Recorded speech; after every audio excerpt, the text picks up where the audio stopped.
Gembela izinto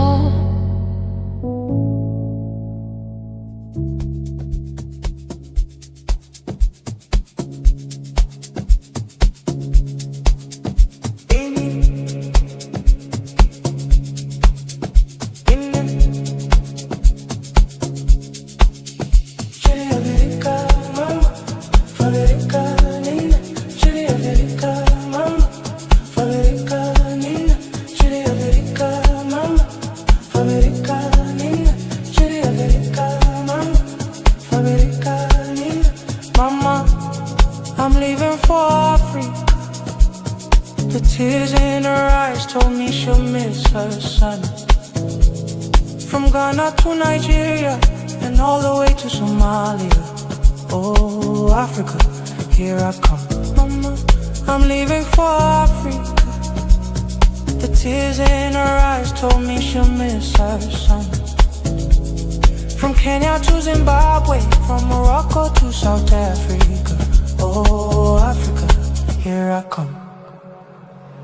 Chiri America, mama, America, Nina. Chiri America, mama, America, Nina. Chiri America, mama, America, Nina. Chiri America, mama, America, Nina.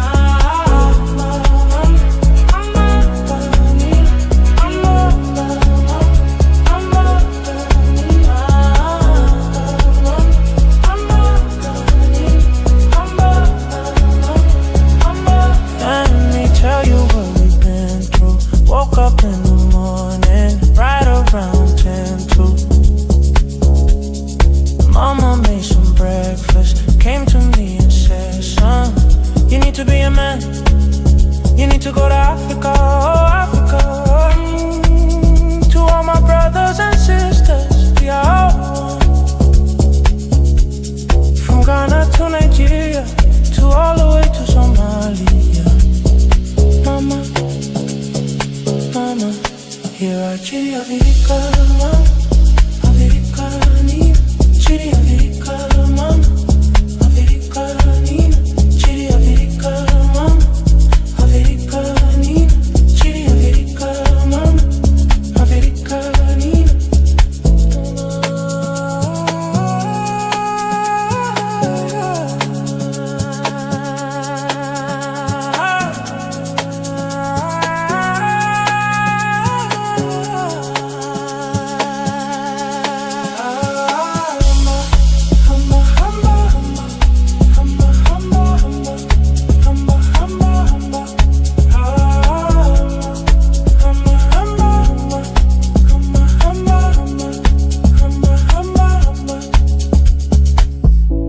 Let me tell you what we've been through. Woke up in the morning, right around 10 to.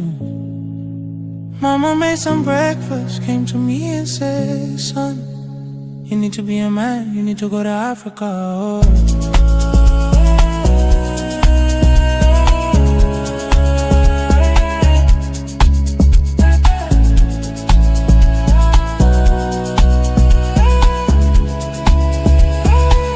To all my brothers and sisters, we are all one. From Ghana to Nigeria, to all the way to Somalia. Mama, mama, here I come.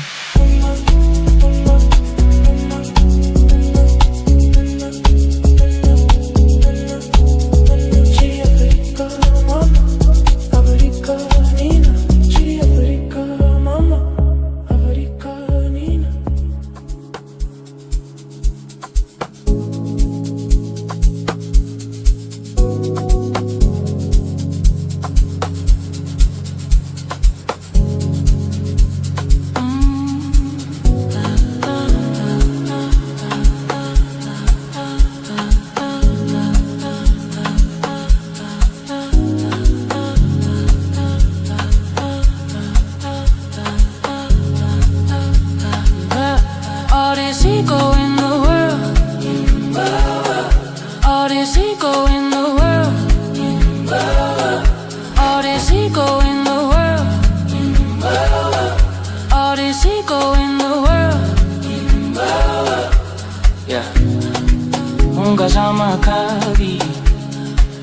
mitlisz moja,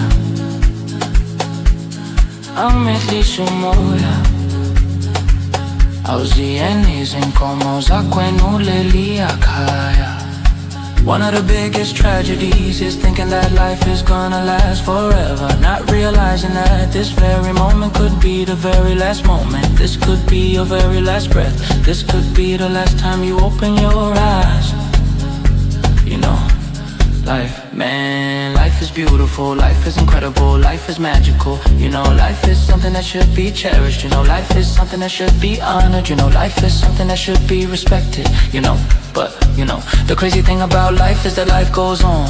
You know, life goes on, with or without you. You know, with or without me. And it's so important that we acknowledge that and accept that, you know, because you are gonna die, yeah, I'm gonna die. The people that we love, the people that we care about, they are gonna die, and we have to acknowledge that. We have to come to peace with that, you know. And it's only then that we can really live, because you have to live before you die. You know, you have to live before you die. All this ego.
Forces pulling me down, but I'm fighting it. You know what I'm about.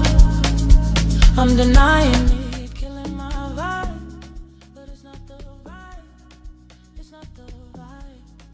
It's not the vibe. Forces pulling me down, but I'm fighting it. You know what I'm about. I'm denying it, killing my vibe. But it's not the vibe. It's not the vibe, it's not the vibe. Shaya lekan, uzenay, hambanay. Shaya lekan, uzenay, hambanay. Shaya lekan, uzenay, hambanay. 42 teams. Soon to be 48. We'll know who stands in their way to World Cup glory tonight.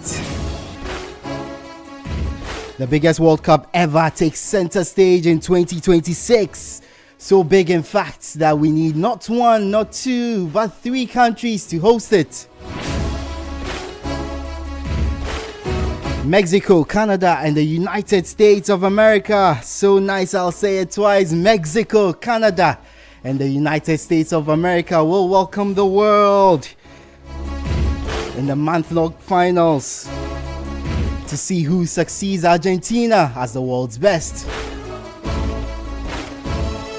One team that will have most of our attention tonight is a country that has gone from World Cup novices to qualifying for 6 of the last 7 World Cups.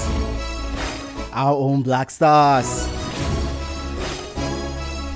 However, recent poor performances mean the Black Stars face yet another uphill task to make the long finals run. They find themselves in pot 4 and need to go through 3 higher seeded teams to advance. Tonight, we'll find out who those teams are.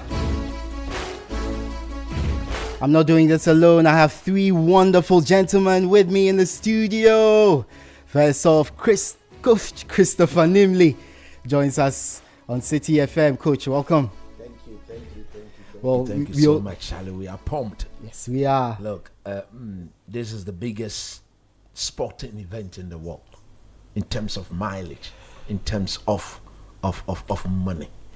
When the World Cup is coming around, everything, if not quadrupled, I don't know what the factor may be.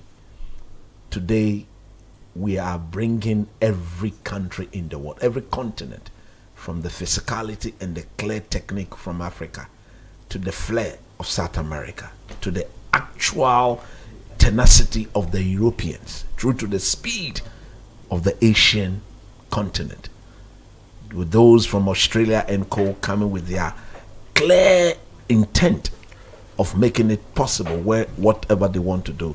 I think we are here practically because we are Ghanaians and we are interested in the Black Stars of Ghana. I was on my way here.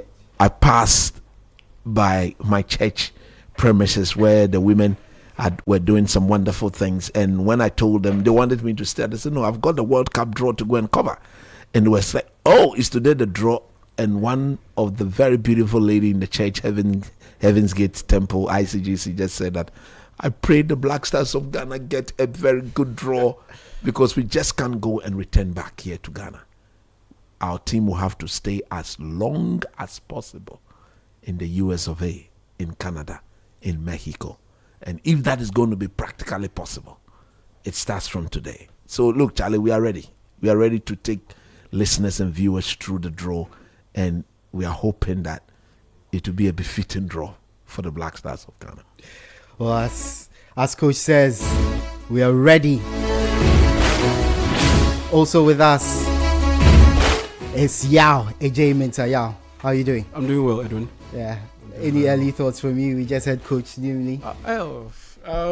Early thoughts. I'm just looking at a situation where, yes, we end up getting drawn in a very tough group. I'm looking at what has led to Ghana being able to get to this point, our fifth qualification to the World Cup. You look at the previous 4 appearances that we've made.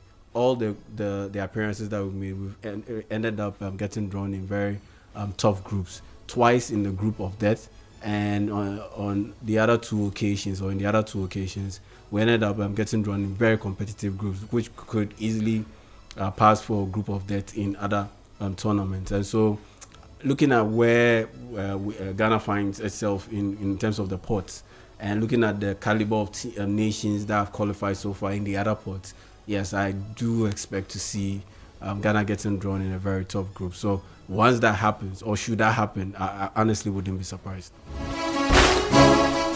Early thoughts from Yao, AJ Minta.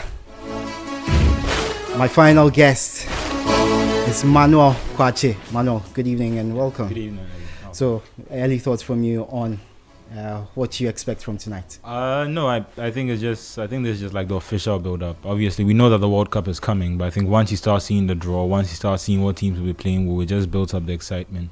So personally, I'm just looking forward to seeing how the whole event unfolds. What will be. If we get a hard group and we're not able to get out, it's the luck of the draw. But I think that based on how many teams are in the competition this year, and 48, there have been a lot of teams who are now qualifying to the World Cup for the first time. I think it would be a disappointment if we're unable to get out of the group. But that's a long way down the line. I think tonight we just need to see who our opponents are, and then we need to start preparing towards that. That was Manuel Kwache with his initial thoughts. If you're listening to us live on City FM. If you're watching us live on Channel 1 TV. If you're on X, you're on @City 97.3. If you're on Facebook, you're on City FM's Facebook page. If you're on YouTube, there are 3 ways to find us: on City Sports GHA, on City FM's official page, and on Channel 1 TV. Drop your comments. I'll get to them when I can. But it's now time for some conversation. Of course, it's a huge World Cup, the biggest ever. And I'll start from where, Manuel, you ended. And I'm going to go from coach to you, back to you. It's 48 teams. The first time we're seeing 48 teams. Some traditionalists are saying that the competition might be diluted from 32 teams. You know, we used to see exciting football anytime those 32 teams gathered in one location to play the world football.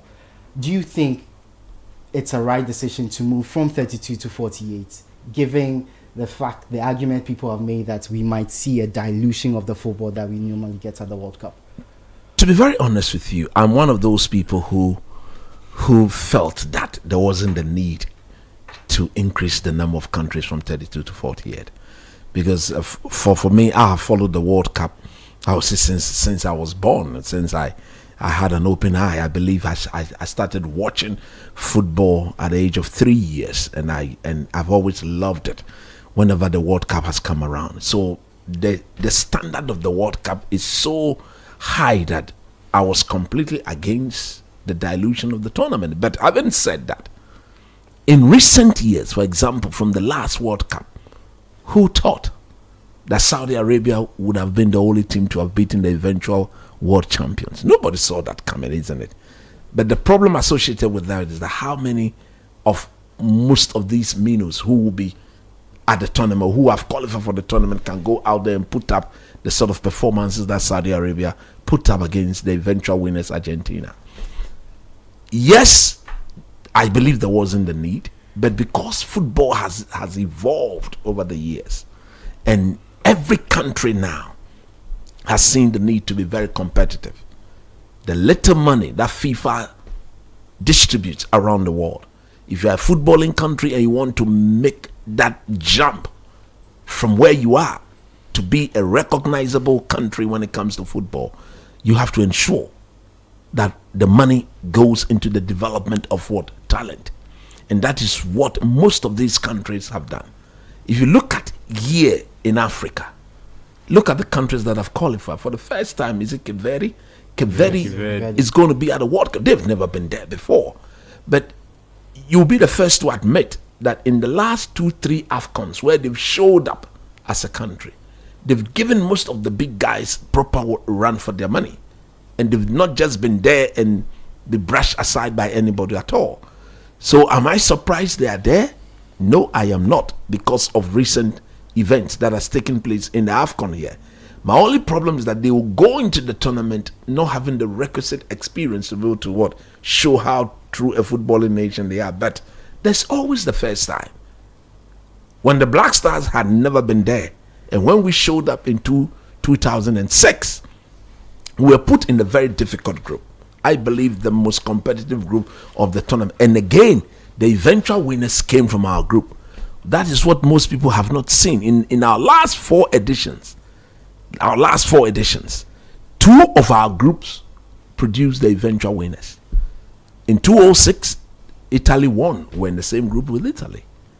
In 2014, Germany won.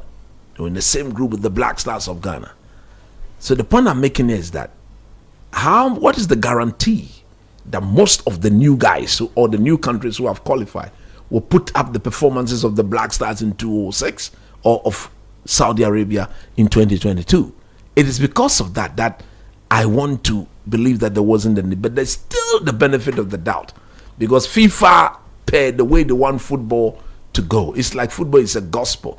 FIFA want the gospel of football to be spread all over throughout the world, and they want to give everybody the opportunity to experience the euphoria, the excitement, the competitive nature of what football stands for. And I've always said that during my coaching days in the US, when the definition of what football was all about was given to some of us, we were told that integral to the definition of football is the fact that football is very unpredictable. So I think the coming in of these new guys will get football to tell its own story. When Saudi beat Argentina, that was football telling its own story. When the Black Stars from Norway in 2006 defeated the then ranked 5th team in the world, the then ranked 2nd place team in the world, that was football telling its own story. So you may want to say that, look, let's keep it within the confinement of what football is all about. But hey, from that definition, from that unpredictability of football, it is better you widen the scope. And once you widen the scope, somebody will come in there and give football the chance of telling its own story. So look, diluted, yes, but because of the involvement of the game, you want to give FIFA the benefit of the doubt, and let's hope and pray that there will be no easy games at the World Cup. I don't want to see any easy game at the World Cup. Every game should come out matching up to the standard, the intensity, the competitive nature of what the game has represented. Because Edwin, believe you me, if you follow football, I would say, as a kid, I started watching proper football from the 1986 World Cup that was held in, I think, Mexico. Yes, 1986, that was held in Mexico. That was where, very, very young, I could sit by the television and watch football all day. That was the first tournament for which I saw Diego Armando Maradona. And every World Cup tournament has gotten better in terms of technique, in terms of how the game is played, in terms of intensity, in terms of quality. Those days, as a young boy, I could see that the 4 words that virtually describes how the game is played, which is observation, decision making, receiving of the ball in action. In those days, these players will receive the ball first, observe the situation, take a decision, and then they act. It was receiving, observation, decision made, then action. But as we have grown over the years, as we speak today, before you receive the ball, your observation and decision should have been made, because there's no time to observe, decide before you act. So this World Cup had shown over the years, even in the EPL, in all the leagues in the world now, it's clear that if you're a footballer and you find yourself on that pitch, your observation and decision should have been made before the ball even come to you. And once the ball come to you, your action is more or less a simultaneous, sort of a spontaneous response to whatever need to follow. Because you look at players like Messi, Ronaldo, the best players in the world, they are always scanning. And when Messi is scanning, that is where he's observing, and he's already decided, when the ball comes to me, I'm going this way. So if we can have most of the players of these countries go to the World Cup in June, July, showcase that basic principle of observing, decision made before receiving the ball, and the action should just follow through, then it means we are going to be in for a very, very keenly contested, very competitive World Cup. I don't want anybody or any country to win the World Cup without going through the spine of the tournament. You need to be able to compete with the best to be able to be termed that this is the world champions. Argentina did it. Germany did it. Who won it in Russia? France did it.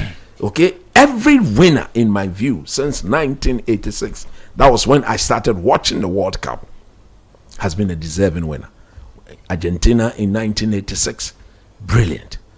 In 1990, the Germans, brilliant. 1994, the Brazilian, brilliant. 1998, the French team, brilliant. 2002, that Brazilian team, brilliant. 2006, Italy, brilliant. 2010, that Spanish team, brilliant. Okay, so 2014, the German team, brilliant. 2018, France, brilliant. So you have to go through, and this is what I believe this America, Canada, and Mexico World Cup will present to the world, to the rest of the world. Okay, so I'll come to Yao. and Manuel for their thoughts on this. But we have to update our listeners that we are live from our studios here in Accra, but we're also live from the Kennedy Center in Washington, D.C., where the draw is taking place. We've seen a couple of musical interludes and performances. We'll update our listeners in case anything interesting happens. But we mentioned that coach says that it may have been diluted, but it gives an opportunity for a lot of more African countries, a lot more Asian countries, some of the minnows to compete in this tournament. I'd like your thoughts on this, because even though the football might be diluted, you see a lot more minnows being blown away, easy scorelines, huge scorelines. But we are seeing a lot more countries get an opportunity that they might not have got before. We are seeing a lot more fans being introduced to football. I want your general thoughts on the 48th tournament. Yeah, I think it should have been kept at 32. I think it should have been kept at 32. And the only reason why it is being moved over to 48 is because of monetary reasons, money reasons. You bring in 48 slots. That means that you open up the opportunity for other countries to also get roped into the pool, especially the countries with the biggest or the highest population in the world. And unfortunately, both countries aren't that good when it comes to football. That's China and India.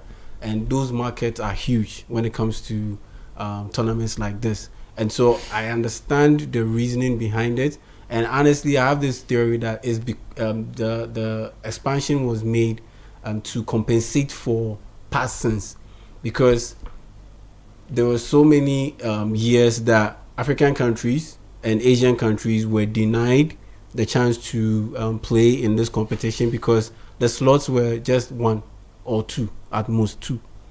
And to be able to compensate for that, it had to be expanded beyond the five that was allocated to Africa, for instance. And I honestly believe that to be able to have solved that issue without necessarily expanding it and diluting the quality somewhat in terms of the competition, Europe's slots should have been cut. Europe's slots should have been cut, reduced to, let's say, 8. And then the remaining slots that Europe occupied should have been spread around. That's what I honestly believe. To be able to maintain the 32 teams. Even with the 32 teams, we saw how some countries qualified, and they weren't able to really compete. And so we are likely to see the same thing happen when it comes to this tournament moving forward, now that it has been increased to 48. But beyond the little historical issues that I've pointed out, there are multiple reasons or multiple decisions that went into this particular format change. And it's quite compelling looking at the arguments that lie behind those reasons. Mainly it's about the money. Once you open it up, you are bringing more sponsors on board. The sponsors who are already on board, you are likely to get more money from them if you are FIFA, because at the end of the day, you pitch to them that, okay, this time around it's not just 32 nations that are competing or 32 markets that you're advertising to. You're advertising to 12 more, and in that sense you bring in more money to the pool. And there's also the bit about bringing in that good feel, like having a country like Curacao qualified to the World Cup for the first time. Cape Verde qualified to the World Cup for the first time. It brings about a good feeling, and it makes it look and feel like football isn't necessarily an alien sport, and that it embraces everyone. And that is a good marketing move, because other sports disciplines suffer from that bit where it feels a bit alien to a lot of people. But with football, you can tell that it cuts across pretty much every background, social, economic background, continental background. It has that bit of togetherness, unlike the other sports discipline. And so, there is a strong argument to be made for the reasons behind it. And I understand why they did it, but honestly, I would have preferred the slots be maintained at 32 teams to ensure that the quality is still upheld for a very long time before there's a discussion about potentially expanding it. But it is now here. The decision has already been made, and so it's all down to the teams to prepare very well, to recruit very well, and to be able to deliver top level impressive performances for us to be able to enjoy the competition as well. Wonderful. Manuel, let me bring you in here. 8 different teams have won the World Cup in the history of the tournament. Still on this discussion about diluting of the tournament, are we closer to getting a new winner of the World Cup? Argentina won it last time, but they'd already won it before. Are we closer to getting a new winner of the World Cup, given the number of teams that have been allowed just before to enter? Manuel comes in, Yes.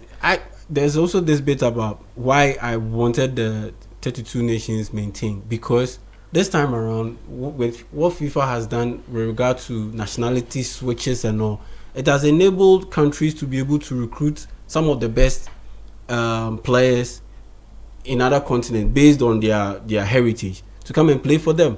So there's no situation these days where you have all the talent being concentrated in one continent or just 2 continents. This time around, the talent is spread all over because globalization has taken place. People are moving all over the place. And so you have a situation where players are being raised through the systems of other accomplished nations to be able to play to that level. And they are representing countries that otherwise do not have those kind of infrastructure. Before I come back to Manuel, we are seeing on our screens Donald Trump, who is the US president, being awarded the inaugural Peace Prize, which was created to honor individuals whose efforts champion unity and goodwill. I don't mean sound cynical, but was created to honor him. Whatever. Yeah, because what you read, it doesn't fit with his profile. I disagree. No, Peace Prize. This year in particular, he's a man of peace. You see what he's a man of peace. He's not a man of peace. Look, take it. I mean, he's coming in as president of the United States. First of all, beautiful trophy. Of course, just to point out, this is a year of sycophancy from Infantino's part, from giving him the Club World Cup to the World Cup trophy with him. I think he weren't really smart with this trophy, because this looks like something that could be at least a World Cup, that, because Trump kept asking for the World Cup trophy, whether he could keep the World Cup trophy. So I think giving him an award, giving him an award like this, but look, in my view, I think he's rather brought stability to the world since he became president. Because look, we cannot live in the world where anybody at all can misbehave. There must be some level of decency and discipline in the way you handle your own people. Since he took charge as being president of the United States of America, things that could have escalated have all been tamed. Mm-hmm. And look, the Bible itself speaks about leadership. We cannot live in the world not having the leader. I believe that whoever is the president of America is the leader of the world, because they are that powerful. And once the American president stands his ground, there is bound to be freedom and justice for all. Okay? So I don't think that this given to him is just something by the wayside. Coach, I agree with you, but then I think they are just playing to his ego. Oh, they are playing to his ego. I mean, no. I mean, Coach, Peace Prize. Coach, the fact about it is, I get everything you are saying is true, but FIFA has nothing to do with any of that. No, but I understand what you are saying, but FIFA, in terms of football, they've held a lot of World Cups. They've held World Cups in other countries. They've never seen the need to gratify the president to this extent. It is American classification, and that's my point. Since last year, they built an office at Trump Towers. FIFA built an office at Trump Towers. They've been doing systematic things. Do you know that it is an over time? It is an honor for FIFA to go and build an office at Trump Towers. Let me give you the statement FIFA released before. Yes, go ahead. About this. So it will be awarded to someone who has taken exceptional and extraordinary actions for peace and united people across the world. That's in an it. increasingly unsettled and divided world, That's it. It is fundamental to recognize the outstanding contribution of those who work hard to end conflicts and bring people together in a spirit of That's peace. what he's done. That was the statement FIFA He released. himself is divisive. How can he be bringing people? No, but the together? thing is, at least example at of- least politically, we're not trying to delve into politics, but at least politically, the war in Ukraine and at least the war in Gaza, he took without his influence on He's those termed wars, those. they do not come to an end. That's So in what- this year in Look, particular, I'm not here he- to criticize him. Not only I him, was But going the to but the politics. but This is the not but the It's not but the political. Yeah, but the award being given to him is just gratification for the fact that you are letting us play a World Cup in your country and we want special favor. That is no. it doesn't go This beyond award, that. Was created Look. a month ago. no, but you see. It didn't exist a month ago. Cool. So let's say The there's arg- the- always the argument there's is- always the first time of anything. Yes, So please. would you say that the first time an award was created was to do what you are saying to somebody? In 2021, when they gave Lewandowski the best striker award, it was because they didn't give him the Ballon d'Or the next year. No. There are times where systematically you try and take advantage So of it. I will only The accept argument what you are is, the saying. argument is why award the first of its kind, an award like this, the first of its kind, to someone who basically didn't care about football until the US were awarded So the World that Cup is- and he became president. and Why here- not award somebody who embodies the Did you hear what he said about Somalis in America? Yeah, exactly. Did you hear what he said about the Somalis in togetherness America? of football. How can you who say actually you're giving has this guy a been peace in award? football and has Please. worked in football for No, you see, a long time? You see, if somebody has no interest in the sports, and all of a sudden, his interest is such that under his regime, the biggest ever World Cup is being honored or is being hosted, and the amount of money he's committed to getting this tournament hosted in that manner. Isn't it a genuine reason why you But should the appreciate- argument But is that that amount of money would have been made available regardless Anyway. because Look, the United States were awarded. Are you aware? the Are you hosting aware rights. that? Are you aware that in the U.S. as we speak today, Yeah. some American citizens are protesting on the amount of money being used to host this World Cup? Yeah. So it's about the man influence. It's about the man going to Congress and getting Congress to approve. But What that, does that's this the case. The Moroccan king should also be awarded What- a peace. but what does And this they have also to do with award a it? lot of funds to build stadiums for the World Cup. So- and people are even protesting in Morocco. So- Last month, people were protested in Morocco. Yeah. I mean, Yeah. This Yeah. this award Yeah. should not be going to Yeah. Donald Trump. It Yeah. is just going to him to please his ego. That's all. The award didn't exist in the Yeah. first place, and that's why I just want to make the correction from last year's Peace Club World award. World I'm Cup. saying that- From him coming to the podium to no, but lift you the cannot- trophy with Chelsea, there have been so Where many things have been done. Go to politics. That's what I'm it's saying. not politics. Then that's why I went back to the Club World You've Cup. got problems with why I don't have a problem the with man him. has been given the I award. don't have a problem. No, I have a I'm problem saying with that. the award. The award was created because they wanted to find a Every way. award to is gratify. created. Oh, it's not about my. I Every understand that. award at the first time is created. It is created. So let's say that maybe it's a coincidence that this is the It's first not time. a and that's the point I'm making. It's not a coincidence No. that just before a World Cup that's going to be held in America, a year after the Club World Cup, where he was It's not given just a going to be held platform. in just America. It's going to be held in the US, Yes, Canada, Canada, and Mexico. You hear how he was You talking see, about it. those He two- said You see, those two countries. You see, he was Those saying two that. countries. Just placating to his ego. Now listen, it is not that. You don't rank a Canadian president and a Mexico president as an American They president. could have all received the Peace Prize. No. You could have given the three of them the Why Peace you are Prize. warning just Do one you person? think? Do you think, like you rightly said, the Mexico president can impact on the Ukraine war and those things happening in the Gaza? In Gaza? I think we are None of them. venturing- No, we no, are no. venturing into Let me just make. political None of them terms. could have gone there to solve that thing. True or false? Fair. So what are you saying? So what are you saying? Okay, a lot of political talk there. Let's get back to the football. So you can join the conversation on Yeah. YouTube. Join our streams and put in your comments, and I'll be sure to read them. I'll get to them in a bit.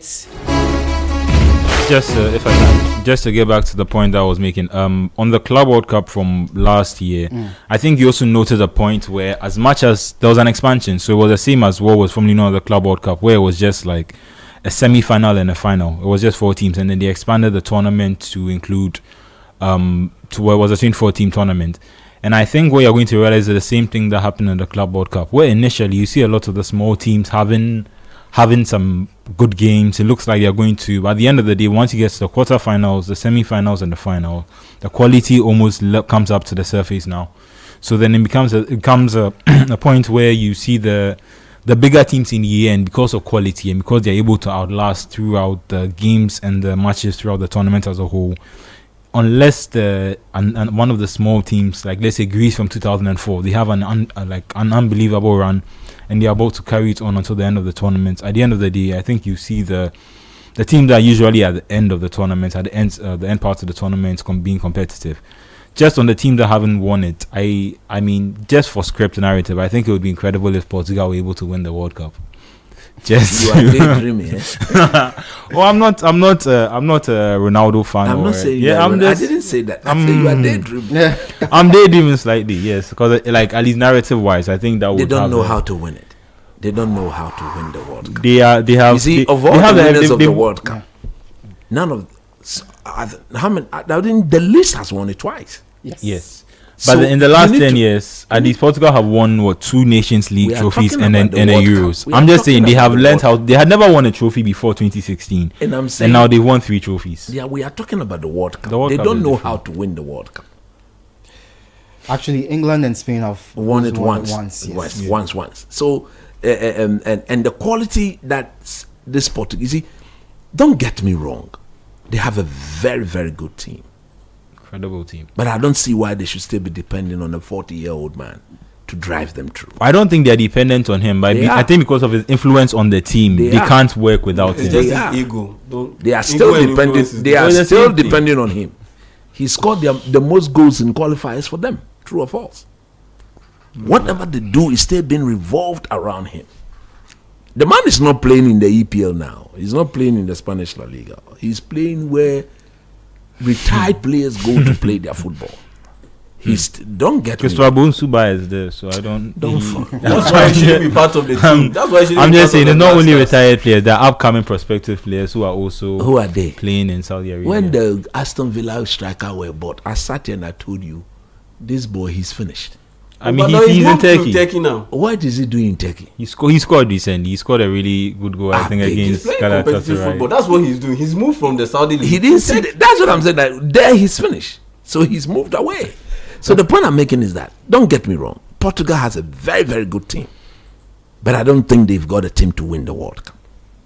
Especially with Roberto Martinez as their coach. They would not win it. Okay, staying on that point, let me bring the listeners the various teams in the various sports so that we add to the conversation and see which teams might break the duck and win it for the first time after these 8 nations. So in pot 1, we have Canada, we have Mexico and USA, who obviously are the hosts of the tournament. We have Spain, Argentina, the defending champions. We have France, won in 2018. We have England, Brazil, Portugal, Netherlands, Belgium, and Germany. In pot 2, we have Croatia, Morocco, Colombia, Uruguay, Switzerland, Japan, Senegal, Iran, Korea, Ecuador, Austria, Australia. And in pot 3, we have Norway, Panama, Egypt, Algeria, Scotland, Paraguay, Tunisia, Cote d'Ivoire, Uzbekistan, Qatar, Saudi Arabia, and South Africa. And of course, in pot 4, we have Jordan, Cape Verde, Ghana, Curacao, Haiti, New Zealand, the playoff winners of UEFA A, UEFA B, UEFA C, and UEFA D. Of course, 4 teams from the UEFA playoffs are going to join the teams already in the World Cup. And we have the FIFA Intercontinental Playoffs, the 2 teams that will qualify as well. They also make it into pot 4. Now, let's zone into the Black Stars. We have to talk about the Black Stars. Yeah. In recent World Cups, they've had difficult groups because obviously they've been seeded really poorly ahead of the draws in these tournaments. This time too, they've been seeded in pot 4, which means they'll face higher seeded teams than them in pot pot 1, 2, and 3. So I've just mentioned the teams in the various spots. I want you to tell me, who do you think the Black Stars would want to face, and who do you think they wouldn't want to? And I want you to go through each spot if you have the list. I don't have the list, but we'll get you the list. So but to be honest with you, I don't want the Black Stars. I'm talking about Pot 1. Yes, Pot 1. I don't want the Black Stars to face any of the host nations. I don't want them to face any of the host nation in Pot 1. Because I think that in major tournament like this, almost everything is done practically possible to ensure that the host nation will at least progress beyond the group stages. And here is the situation where we've got 3 host nations. I don't want the Black Stars to face Mexico. I don't want them to face Canada. I don't want them to face what? The USA. So if I subtract those 3 from the rest of the teams in pot 1, it then means that they are left with Germany, France, England, Germany, France, England, Spain, mention the rest. Germany, France, Argentina, Brazil, England, Netherlands, Belgium. Is Brazil also in that pot? Yes, Brazil is in that pot. Look, preferably, I want us to face England. Preferably, if you look at the rest of the teams there, I think if we were to face the English, because of the fact that we know them, technically, I believe they will not pose too much of a problem than the Spanish will, than the Germans, than the French, than the Brazilians, than the Argentines, and the Belgians. Look, so preferably, I want us to face England. If we can get an England draw, if we can get an England draw, I think it will be massive. So that is my pick. I don't want them to face any of the 3 host nations. I also don't want them to face Spain. Look, if the Black Stars were to be paired against a country like Spain, that would be a day of torture, a day of pain, a day where we would watch this game and will be so uncomfortable throughout. I don't want that. I believe from the way the English go about their football, on our day we can match up to them. If only if the coaching will be good on the day, I think we can match up to the English team. When you go to Pot 2, where you have the likes of Croatia, Morocco, Colombia, Uruguay, Switzerland, Japan, Senegal, Iran, South Korea, Ecuador, Austria, and Australia. I don't know whether at this stage you are permitted to meet an African team. If we are permitted to make an African team, we are not. Yes. Good. So therefore, if you look at Pot 2,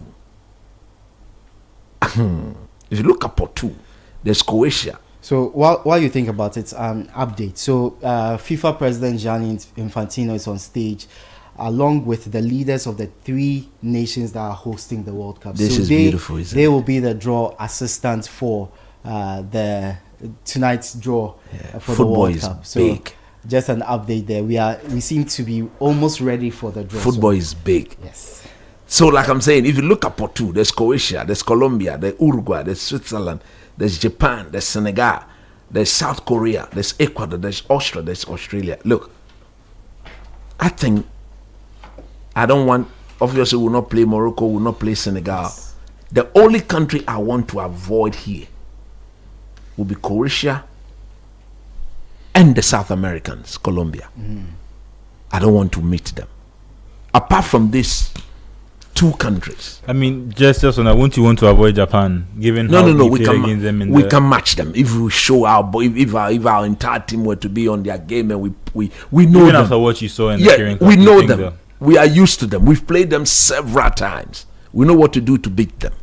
I think we can match them. We can match South Korea, Australia. We can match. They are more of a physical team, but technically, I think on our day we should be able to match them. This Austrian team being coached by the former Manchester United. Now what is the name of the German? Ralf Rangnick. Yes. They are a workaholic. They are a very, very difficult team. So if I can avoid the South America, maybe the only South American I want to accept there is Uruguay. Yes, I wanted to make that point. Yes, maybe I'll accept them because look, we've got a long-standing beef with them. It would be nice to go and settle that thing once and for all in our favor. I want to get your thoughts on Iran. Iran have been growing in terms of reputation in the last few years. They are a dangerous team. Very, very good side. They are a very dangerous ranked, team. I think 22nd in the I've world watched them in currently. recent time. They are a very, very dangerous team. You don't want to play them. You don't want to play them. So I will avoid Colombia. I will avoid Croatia. I will yes, I think apart from them, we are thinking. Then I will avoid Ecuador. The rest, Ecuador, that is where the Chelsea boy comes from, isn't it? Yes. No, which one? Caicedo, yes. Yeah, I will avoid them, and then I will meet any of the rest. Now, when you come to pot 3, in pot 3, Norway, Panama, Scotland, Paraguay, Uzbekistan, Qatar, Saudi Arabia, South Africa. So there it looks like our work is to some extent cut out, because at the end of the day, what you don't want to have here is the fact that there are a lot of African teams here, because there's Egypt, there's Algeria, there's Tunisia, there's Cote d'Ivoire, and there's South Africa, and we are not to meet any of them. So here our work is cut out. It's likely to be Norway. Do I want Norway? I don't think I want to play Norway. I don't want them. Erling Haaland and Odegaard. They are look at what the way they handle. Yeah. They handle Italy, even in Rome. Look at how they dealt with the Italians. I don't want to play them. So there, maybe a Panama. We should be able to handle Panama and beat them. And then Qatar, we should be able to beat Qatar. If Uzbekistan, look, I think we may get a very good favorable draw from pot 3 if we can avoid Norway and the fact that we are not meeting any of the African teams there. Any other team that presents itself, the Black Stars should be able to handle them. So I'm hoping for a draw where we play England. So an update before you go on, the draw has begun, so we'll bring you updates on which team is in Group A. Actually, let's go through it. First country drawn is Canada, who obviously one of the hosts. They will be placed in Group D. Is that the Canadian president? Yeah. Yes, that's the Canadian Prime Minister. President. He picks his own country. Well, the balls for the three host nations are differently defined. colored, so you can definitely tell. Are defined. Yeah, so Canada in Group B actually. Then maybe First then she country will pick Mexico as well. Oh, So Yeah, Mexico she's picked also Mexico. co-host for the tournament. Also picked. We'll see which group they are in after Looks like this. Group J. Mexico will be in Group A, I believe. I think Group J. No, Mexico will be in Group A. Yes, and then the United States, I see, will be in Group D. So they will be the third country picked, and Trump is struggling a bit to open the ball, but it's okay. Yes. okay.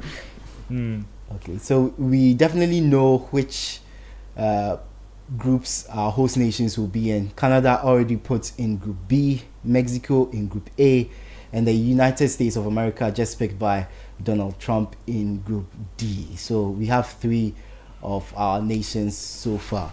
And Yao and Manuel, you jumping here. I want to know your thoughts on who the Black Stars would want to avoid in each of the pots. Want to avoid? I mean, with pot 1, pretty much avoid all. And we'll come back to the draw as and when more teams are picked. Yeah, I mean, with the pot 1, you look at all the best ranked nations in the world. Yeah, Ghana would want to avoid all of them, with the exception of Canada. And with the exception of Canada, because Mexico are a very tough team, particularly playing at home. I'm pretty sure they will be playing in an altitude weather, and so that also would give them a little bit of an edge. Then there's the United States of America.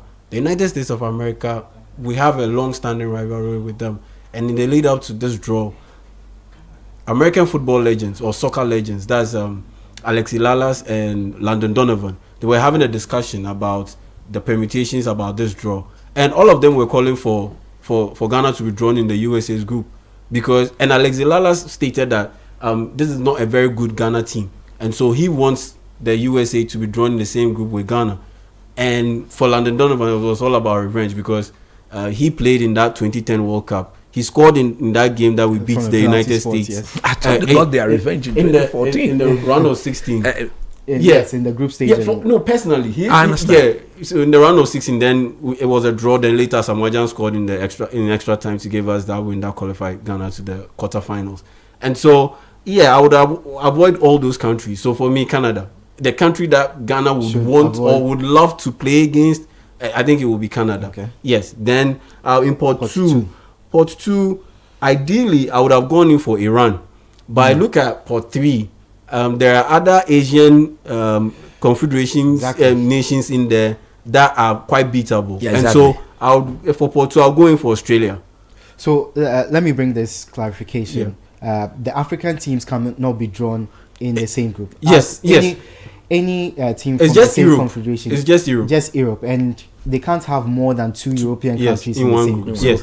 We are So just so for establishing me, that. so for Port 1, it will have to be Canada. Okay. Port 2, it will have to be Australia. I would have gone in for Iran, but Port 2, I'll go in for Australia because in Port 3, I'm going in for Qatar or Uzbekistan or Panama. Yes, I'm going in for Panama, Uzbekistan are in Asia. Yeah. And you can't have 2 Asian countries in the same group.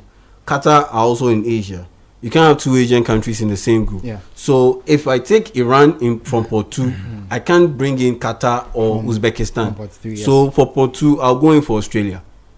Then for Port 3, I'll go in for Qatar. Okay. Then Port 4, I'll go in for Ghana. So for me, Canada, Australia, Qatar, then Ghana. The ideal very, draw very, for the very Black workable Stars of group. Ghana. Yeah, very but workable. no, I want your thoughts. Or on this. Panama, Qatar. Yeah, I mean, What would your ideal group for the Black Stars be? ideal group for the Black Stars. Yeah. I think Yao has clearly laid it out because I But think who should the Black Switch Stars? Qatar for, Who should the Black Stars Uzbekistan, absolutely Panama. avoid? Who do you think they should absolutely avoid in those spots? I mean, Port 1, I think we're hoping for host country. That's as simple as it gets. I think we have a better chance against Belgium. I think we have a better chance against Belgium compared to England. It Coach is was likely saying. that if we were to play against any of the host nations, that would be our very first game of the tournament, and that could be dangerous. That's why I'm saying that for me, I don't want us to play against I think any playing of the against a host home nation, you're playing against a very motivated Yeah, man. crowd, especially with a lot of home support, especially in a big tournament like this. So I believe the opening match will be played in Monterrey, Mexico. So there's a chance Mexico will be in the opening game, and they are. and even Canada are not as they are, like Jonathan David, Alfonso. Like they have a good team. They have a good team. This is not. They are just compared to the rest of the teams in Port 1. Maybe because they wouldn't naturally be in Port 1. I think that's why we're finding it a bit easier. I think another quirk of the draw is you could have a point where Italy, Sweden, Turkey, and Denmark are in Port 4, and that's just mainly because they came through the playoff. But these are teams that are good enough to not be in Port, so it can create a few more interesting groups. But in terms of Ghana, I think maybe Belgium, Australia. So Belgium, Australia, Panama, then Ghana, then. Because I think even if you win a group, based on the quality of some of the other teams, like I said, because of how the Port 4 system is a little skewed, it might mean that even if you win your group, you might still come up against a tough second opponent who finished second. So I think we need to just get out of the group, and then once you get out of the group, we realize that it can be anyone and it can be everyone. So we just need to prepare for that. Okay, so I want to talk about how Ghana got into this situation.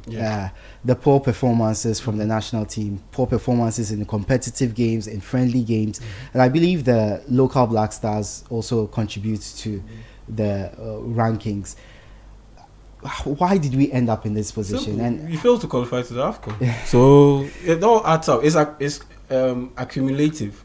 yes, It accumulates over a period Yeah. of time.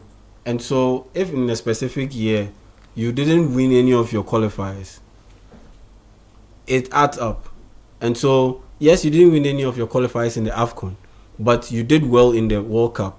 It will definitely take out some gains that you made in the World Cup qualifiers.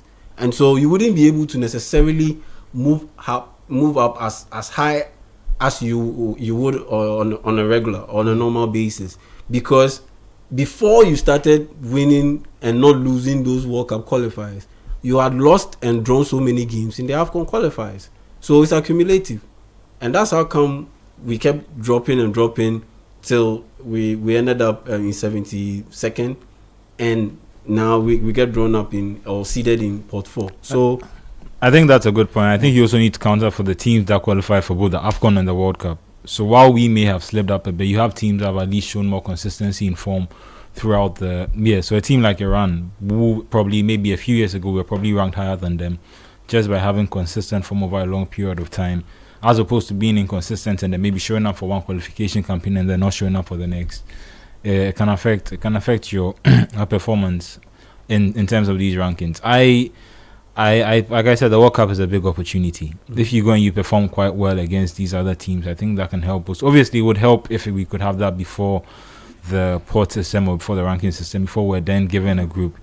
But like I keep saying, like once you get out to the group, it's anyone. Especially in this World Cup where the top seeded teams, especially the nations in pot 1, the way they've set up the format and structured the draw is to ensure that you don't have too many big weights or heavyweights clashing or facing off in the earlier rounds.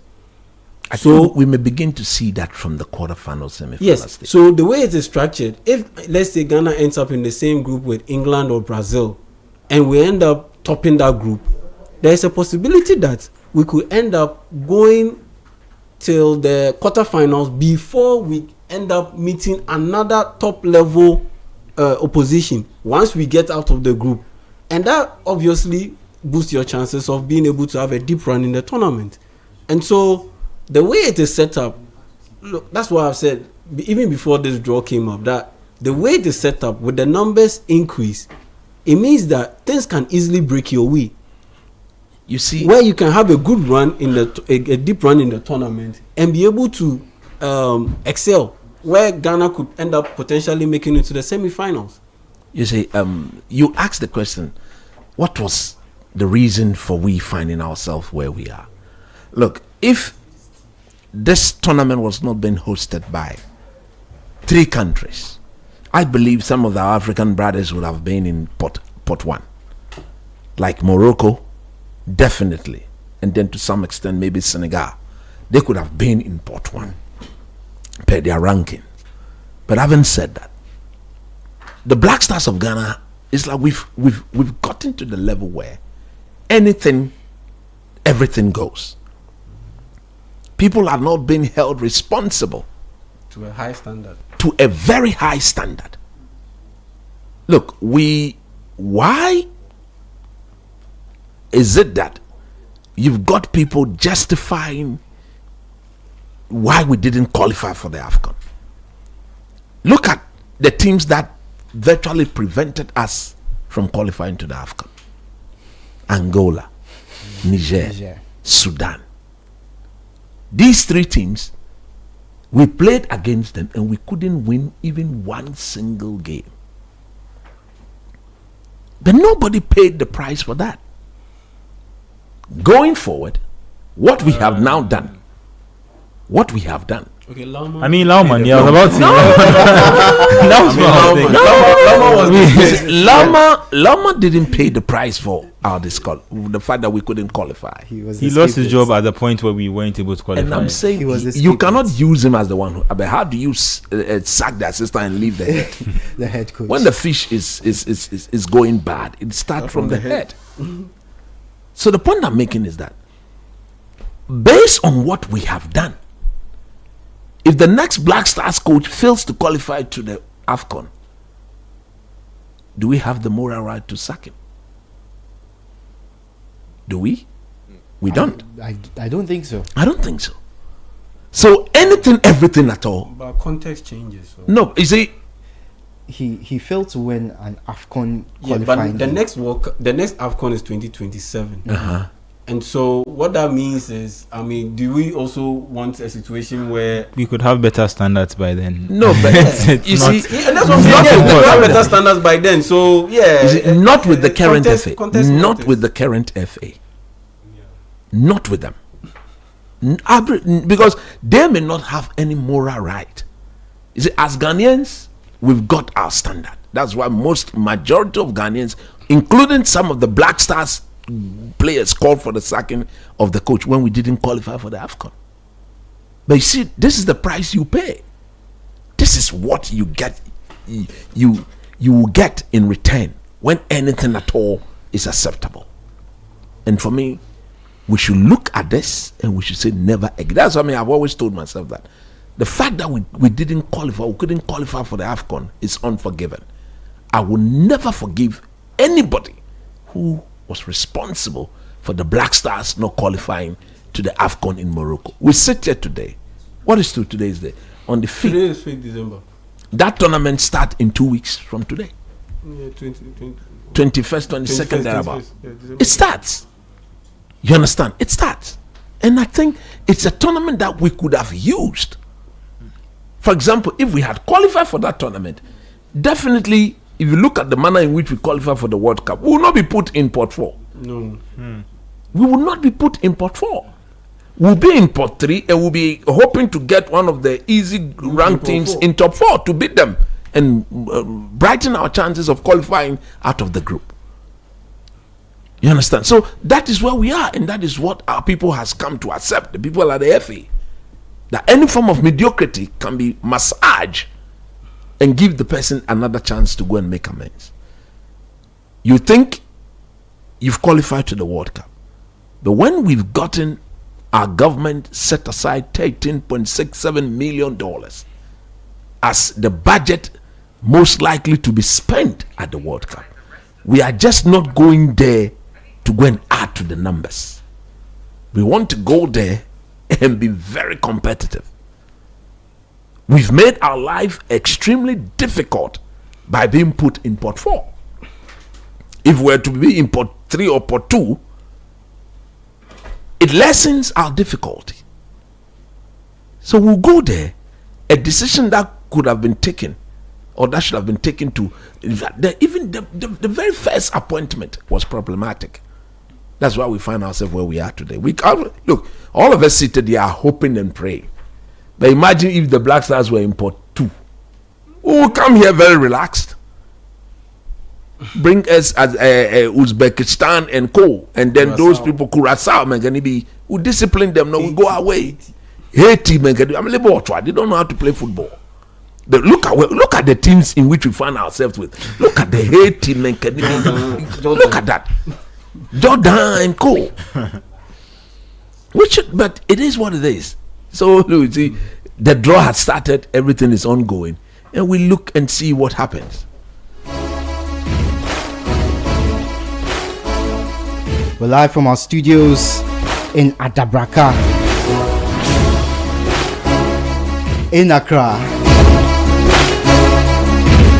As I said, we're also live from the Kennedy Center in Washington, D.C., where the FIFA World Cup Group Stage Draw is currently ongoing. We know where 3 teams stand. We'll find out where the others are as well. 48 teams in total for the largest ever World Cup in Mexico, Canada, and the USA. Remember, you're live on 97.3 City FM. And now you are live on Channel 1 TV.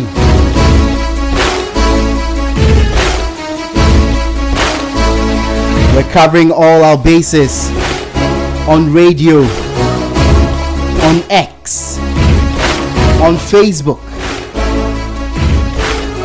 on YouTube, on City Sports GHA, on City FM's official YouTube page,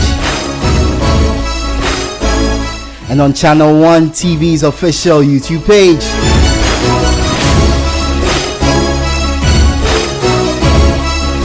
We'll also bring you live coverage on Channel 1 TV. So we are crossing over to Channel 1 TV. Make sure you pick up your remotes and change your channels until you get to Channel 1 TV. Watch us live. Send in your comments I'll get to your comments in a bit, but we want you to see us as we analyze. We bring you live updates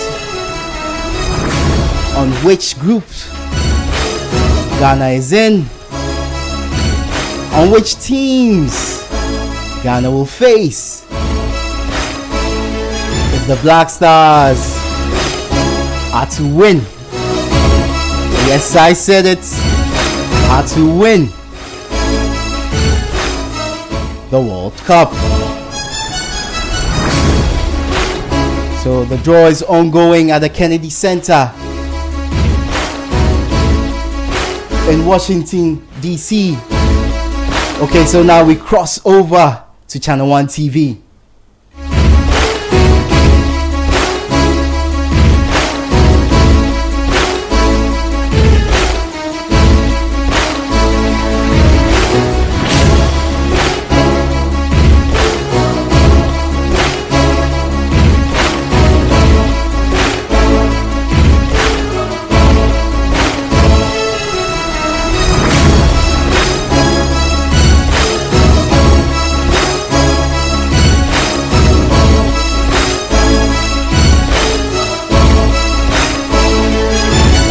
Actually, we're going live to the Kennedy Center in Washington, D.C., where the FIFA World Cup Draw is taking place. So we'll come back and dissect each of the groups.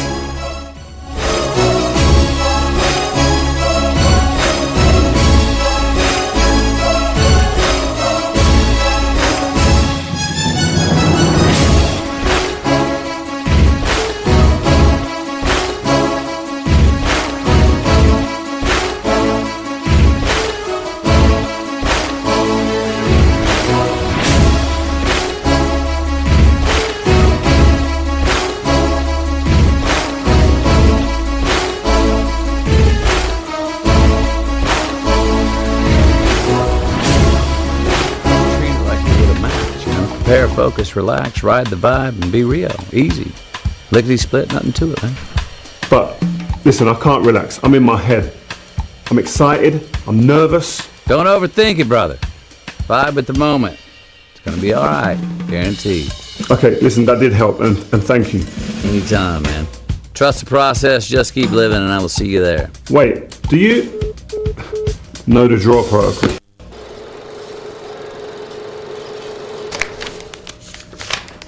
Hola, Rio.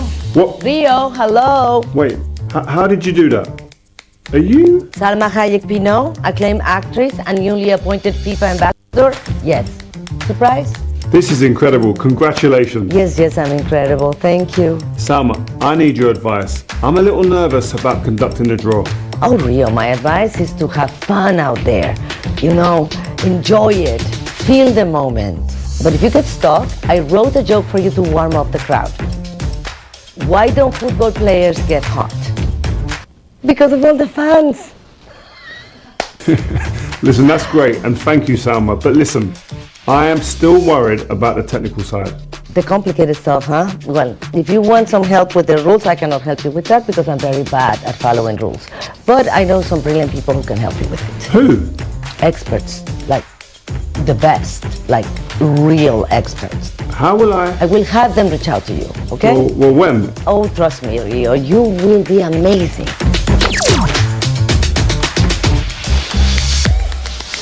Time to meet your draw conductor. An England legend and one of the finest defenders of his generation, who was a European champion and a 6-time English Premier League winner with Manchester United. He played in 2 World Cups and made 81 appearances for his country. Ladies and gentlemen, please make some noise for Rio Ferdinand.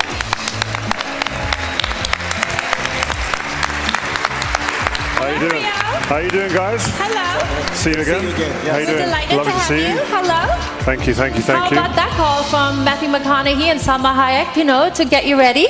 Well, it just shows you how big this is, man. Taking charge of the World Cup draw, it's not a small thing. But you know what? I've got to say, guys, I've been listening backstage, and with your permission, Mr. President, we've got to stop calling it soccer. I'm sorry. We've got to go. where I'm from is football, and most of the people in this building right now, we call it football. So, if that's okay, we're going to continue like that, yeah? No. Fine with Yeah, me. of course. Whatever you want. I'm in line. You know, whatever you need from me, I'm here to do it. You're in charge. I don't want you to worry about a thing. We've got your back. And we've built you a team, okay? And I'm going to introduce this team. She is one of the most respected broadcasters in the business, and she'll make sure that today everything else goes smoothly. I promise you when I say that. Please welcome draw co-conductor, Samantha Johnson.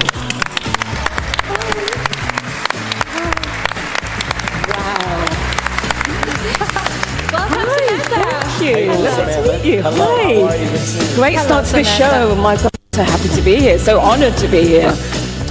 So, Sam, Rio, right now, are you guys happy? Is it safe to say you're happy? Yeah, I'm ready to go. I mean, the only thing, I don't know who Samuel was talking about, do you? Well, you mean the real experts on all of the draw rules? Sure, as Salma told us where you need to go.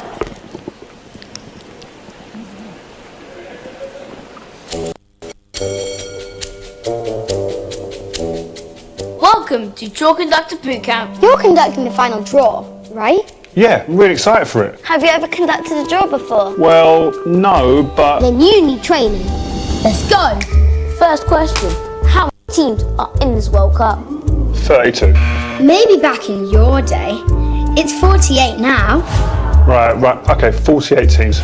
Those 48 teams will be split into 12 groups. 4 teams per group. And all 48 teams have been divided into 4 pots, each containing 12 teams, which we've improvised for training. This is brilliant. The pots are based on the latest FIFA Coca-Cola Men's World Ranking as of November 19. Pot 1 has the top 9 teams plus the 3 host nations. Pot 2 has the next 12 highest ranked teams. It's the same for Pot 3, but that has the next 12 highest ranked teams. And Pot 4 has the next 6 highest ranked teams along with 6 placeholders. Wait, placeholders? What are they? There are still 6 spots up for grabs at the FIFA World Cup. 6 spots? FIFA World Cup 26 playoff, 6 teams, 2 qualify. European playoffs, 16 teams, 4 qualify. Those are the 6 placeholders, and they'll be confirmed in March. Placeholders. Got it. Next, the 3 host nations. That's already been taken care of. Good news. They are in A, B, and D. The teams in Pot 1 will occupy the first positions in each group. And the 3 hosts are already placed. Your draw assistants will draw Pot 1 first, then all of Pot 2, then Pot 3, then Pot 4. Straight through, 1 pot at a time. Rio, listen up. This bit is very important. Teams from Pots 2, 3, and 4 will take a different position in the group they are drawn into. Depending on the group they are drawn into and the pot they come from, their position within the group will vary, either 2, 3, or 4. So you're drawing the group they go into, but not which position in that group.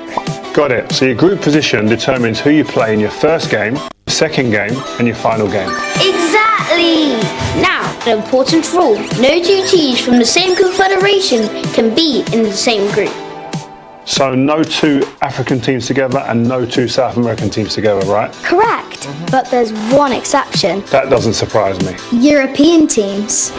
There are 16 European teams at this FIFA World Cup. So 2 European teams can be drawn into the same group, but no more than 2. European teams are the only exception. Noted. Now let's practice the actual mechanics. Pot 3. Rio, this is your line. To pot 4. See, Rio, you've got this. How do you feel? Good. It's a lot to memorise though. But how did you guys all become experts? My mum reads me the full draw procedure every night before bed to help me fall asleep. Wait, where will you guys be during the draw? Can I call you if I need help? It's a Friday, silly. We'll be at school. Don't worry, you're gonna do great. I could not have done this without you guys.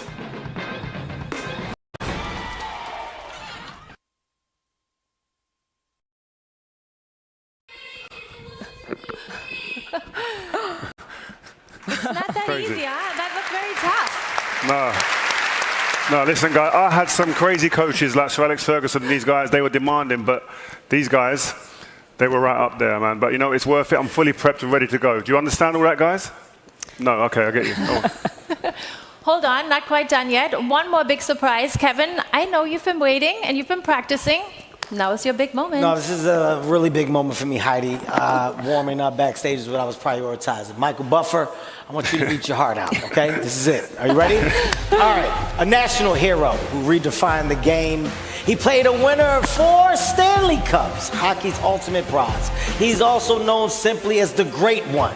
Ladies and gentlemen, Wayne Gretzky. Woo! Wow. Woo! Hello. Wow. Nice to see you again. Iconic. A New York Yankees legend who was already one of his sports all-time greats, crowned American League MVP once again in 2025 and captain of Team USA in 2026 World Baseball Classic. The extraordinary Aaron Judge. Hello.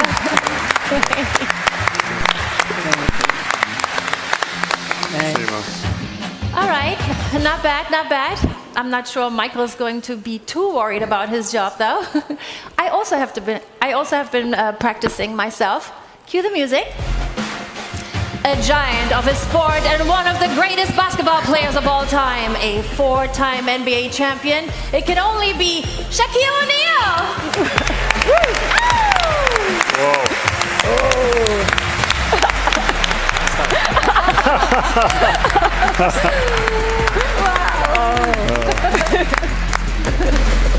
And a true icon of the NFL and one of the most celebrated sports stars of his generation, a 7-time Super Bowl champion, the legendary Tom Brady. Wow. Wow, guys, where did this come from? This is a ridiculous setup, man. Wow, icons everywhere. Well, thanks, Rio. Heidi, listen, by the way, saying thank you to me is just a big deal. It's the nicest thing anybody said to me all day. I appreciate it. Okay, guys, you've done a great job so far. So, Kevin, Heidi, thank you so much. But thank you. We'll take it from here. Thank you. Thank you, everybody. Thank you. Good luck, guys. Okay. Wayne, as a Canadian, I mean, how much are you looking forward to just seeing your team play now in this World Cup coming up? Yeah, we're so excited about it. Soccer is growing so big in Canada right now. We're very proud of our team, and we're looking forward to a great tournament. Great. Hey, Aaron, I hear you are a huge football fan. So who do you have your eye on for this tournament? Wow, just a lot of great teams out there. Definitely looking forward to seeing the USA do their thing out there. But, you know, Argentina's going to have a special group, and looking forward to that. We should have expected that answer. Exactly. I mean, Shaq, like Aaron, I know you played American football growing up.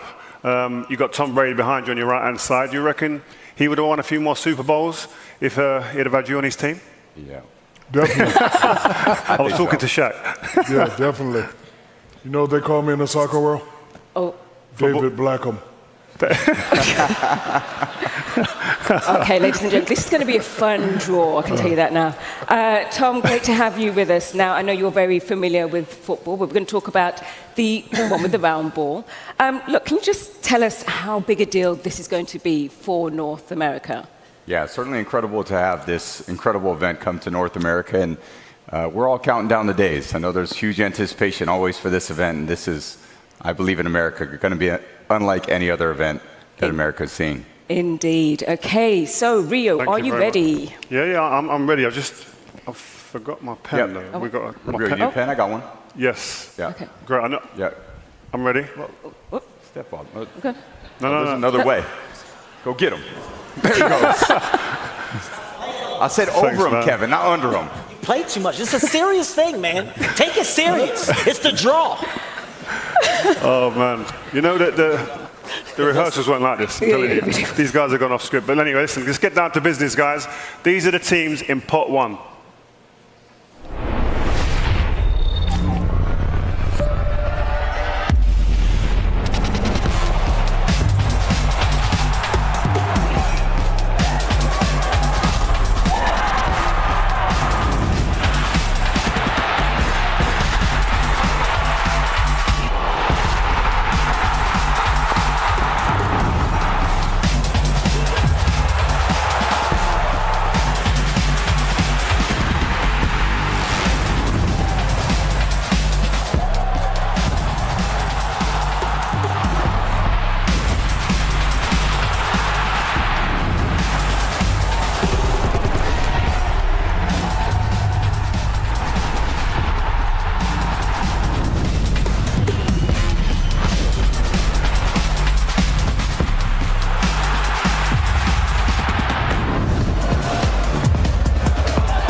as you can see behind us, guys, 3 co-hosts. I mean, they've already been drawn from pot 1. They go into group A, B, and D, and that means that there are 9 teams still to be drawn. Right, Sam? Are we getting there? Yep, that's right. But one thing to remember with this draw, as per the draw procedures, which Rio was so perfectly taught earlier on, the 4 top teams in the FIFA Coca-Cola World Ranking will be drawn in a way where the top 2, Spain and Argentina, must be drawn in different pathways. So that means if they both win their group, they would only meet in the final if they make it that far.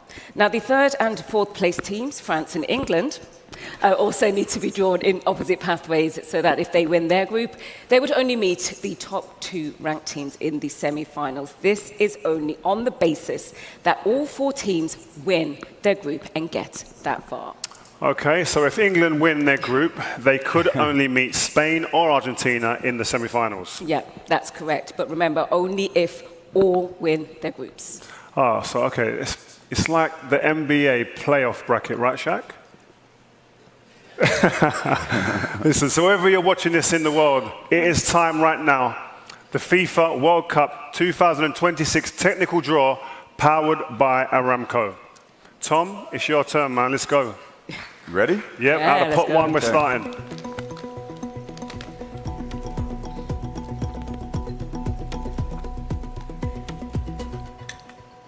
All right. First up, Brazil. Hey. Ooh, look at the cheers. The record 5-time champions are the only team to have participated in every World Cup and lifted the trophy in Mexico in 1970 and again here in the US in 1994. Carlos Ancelotti, his Brazilian team will go into Group C in position 1. Okay. Good start, that Tom. Good start. All right. Next ball.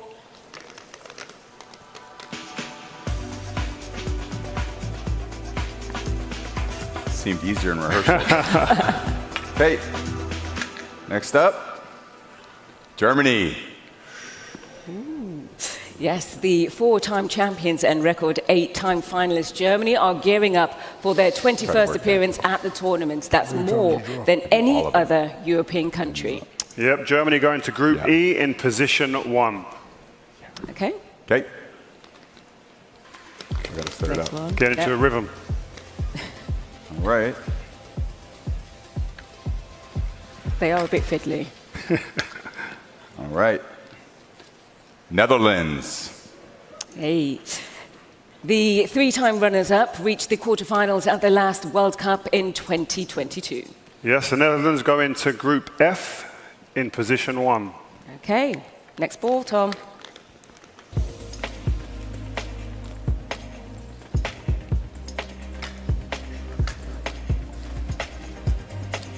Belgium. The Red Devils have twice reached the semi-finals. They were 3rd in 2018 and 4th at Mexico 86. Yep, Belgium go into Group G in position 1. Okay. Okay. And again.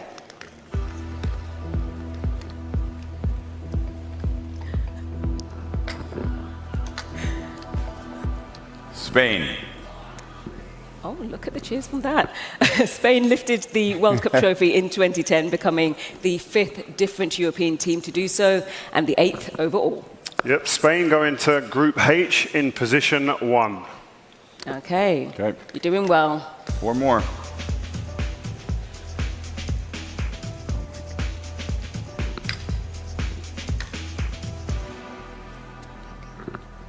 Argentina. There you go. Ooh, the defending champions, the first South American team to book their spot. Can Argentina now defend the title they won in such thrilling style in Qatar and lift this trophy for a 4th time? We all remember that final, right? Yeah. Yes. I hope you do. Thank you. Well, we have a factor here, Sam, just so you know. The first one, Argentina go into J1, and we skip I because Spain and Argentina, they must be in separate pathways. So Argentina Group J, and they go into position 1. Okay.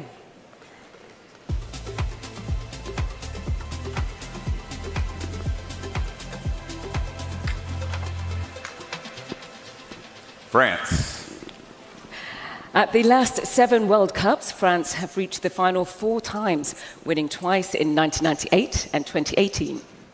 We go back to Group I, where France will be in position 1. Almost there, Tom. Okay. 2 more to go.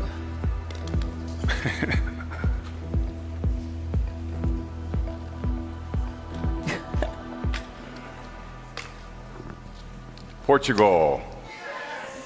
Oh, wow, we have some Portuguese in the house. That was a great applause, great. Third on their debut appearance in 1966 and fourth in 2006, Portugal are heading to their 7th successive World Cup. Portugal going to Group K in position 1. Okay, 1 more to go. Last one. Okay. Almost there. You got it. We believe in you. Good luck to you 3. Oh my goodness. Yep. Rio. Yes. England. I was wondering where we were going to be out. And finally, England, the 1966 champions, were the first European team to qualify, winning all 8 games without conceding a goal. Yep. We're being neutral, right? Yeah, I'm being as neutral as I can be. Okay. Yeah, England go into Group L in position 1, and that caps off pot 1. So thanks a lot, Tom. Great work. Danny, where are you in the crowd? Where are you? There you are. Which superstar have you got now? I'm over here. I know you got a lot of legends up there, but I got one myself over here. Iker Casillas, 2010 World Cup winner. How excited are you? Group E, Germany. Group F, the Netherlands. Group G, Belgium. Group H, Spain. Group I, France. Group J, Argentina. Group K, Portugal. In our final group, we have the 3 Lions of England. I'll come back to my guests, Coach Christopher Nimley, Yahweh J. Minta, and Manuel Kwache, for their thoughts on the draw so far. So, guys, we're back in Accra, but we are monitoring things in the Kennedy Center in the United States. Currently, we have our pot 1 teams already grouped. We are waiting for pot 2, and that's where it gets interesting. Yeah, man. Look, to be very honest, as we speak now, those in pot 1, at least for now, they know where they are. Yeah. They know where they are per their groupings, and like you rightly said, Group A all the way to Group what? L. L. Wow. Yeah. Wow. That's what 48 Team World Cup gives you. This is the advantage of being in the top pot or in pot 1. You see, they have been. The idea is that they are the strongest footballing nation as we speak, as of today. So they have been put in their groups. The rest in Group 2, 3, and 4, or in pot 2, 3, and 4, are now hoping. If you are in pot 1, you are solved or you are sorted. If you are in pot 2, you look at the distribution. Hey, I don't want to go here, or I don't want to go here. I want to go here rather. I want to be here rather. Everybody is now wondering, where will I be? Where will I be? Look, like you rightly said, the draw gets even more interesting once we go and then we pick from pot 2. And like you rightly said, so the teams in pot 2. Let's go through the teams in pot 2. We have Croatia, we have Morocco, we have Colombia, we have Uruguay, we have Switzerland, Japan, Senegal, Iran, South Korea, Ecuador, Austria, and Australia. Wow. Although we've gone through. But actually, even I want to make adjustment to my picks, because there you go. My picks, I will go in for. I initially picked Qatar and Australia and Ghana and Canada, but Australia and Qatar are in the same confederation, so they can't meet. That's the Asia Confederation. And so I'll adjust it to Iran and Panama.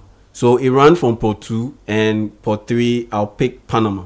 So for me, it will be Canada, Iran, Panama, and Ghana. Yes, that's how I will do it. So pot 2, draw is taking place. So we are getting our first country from pot 2, South Korea. Yes. And now we determine which group they would be placed in. To be fair, I think the most interesting part comes after pot 3 is done, and then now we have to choose which group we'd most likely want Ghana not to end up in. Mexico and Korea in Group A. We've seen South Korea join Mexico, the host Mexico, in Group A. And as the draw goes on, I want you to tell me whether Ghana would be perfect for each of those groups once we see more teams apply for it. So your thoughts on this one? So far, I don't want to go in Group A. I've said it. I don't want to play any of the host nation. I don't want to play any of, because it's looking likely that if you are the Group D team will play the host nation in the first game. Okay, so we have our second team in Group B, Switzerland. They join host Canada in Group B. So we have Group A completed, Mexico and South Korea, 2 teams already. In Group B, we have Canada and Switzerland. Now we are looking for Group C. So guys, Morocco joins to be Brazil. fair, the first African team.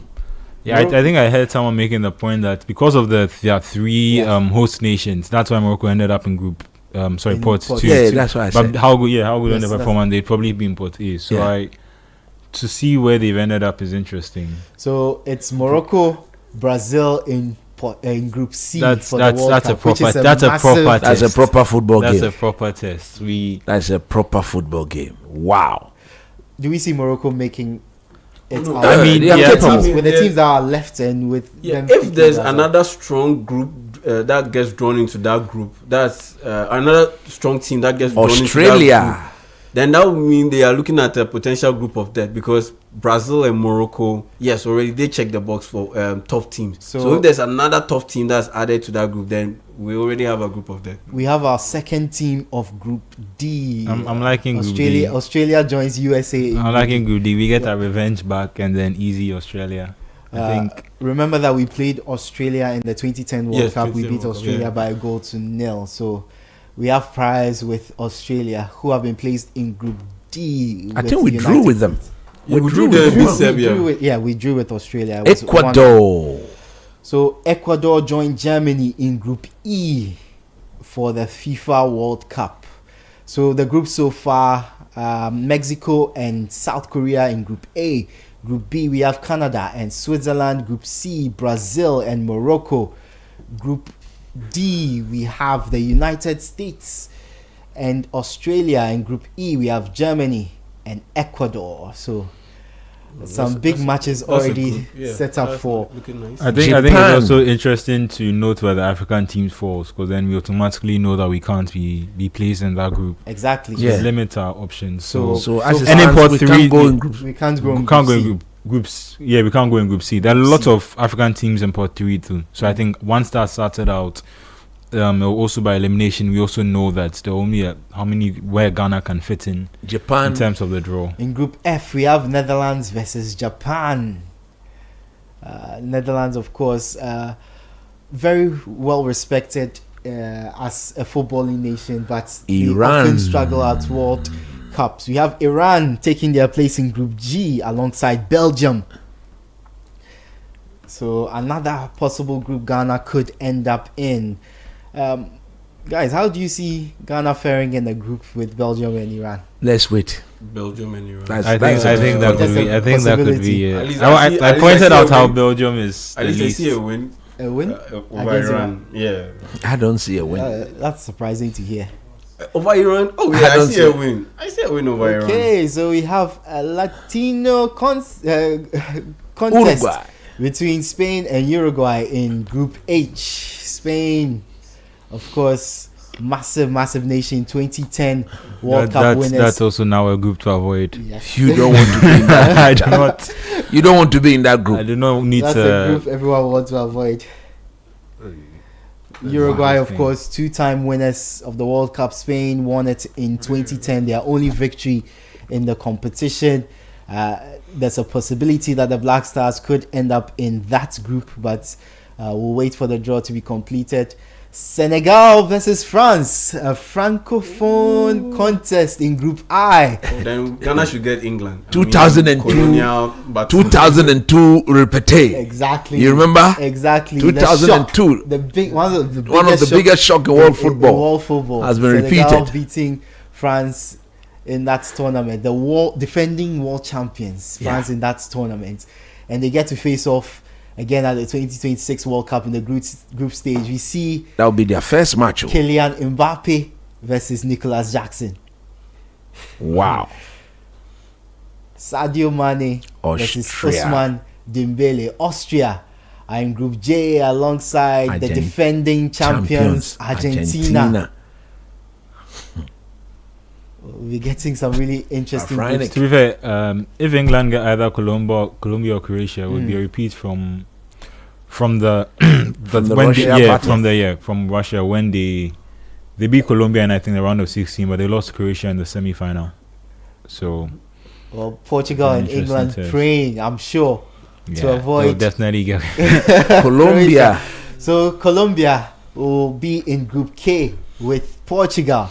Cristiano Ronaldo's Portugal, one last chance, one last dance. And obviously, I think Croatia will go into the England. Yes, we are going to see Croatia versus England, a repeat of the World Cup semi-final in Russia.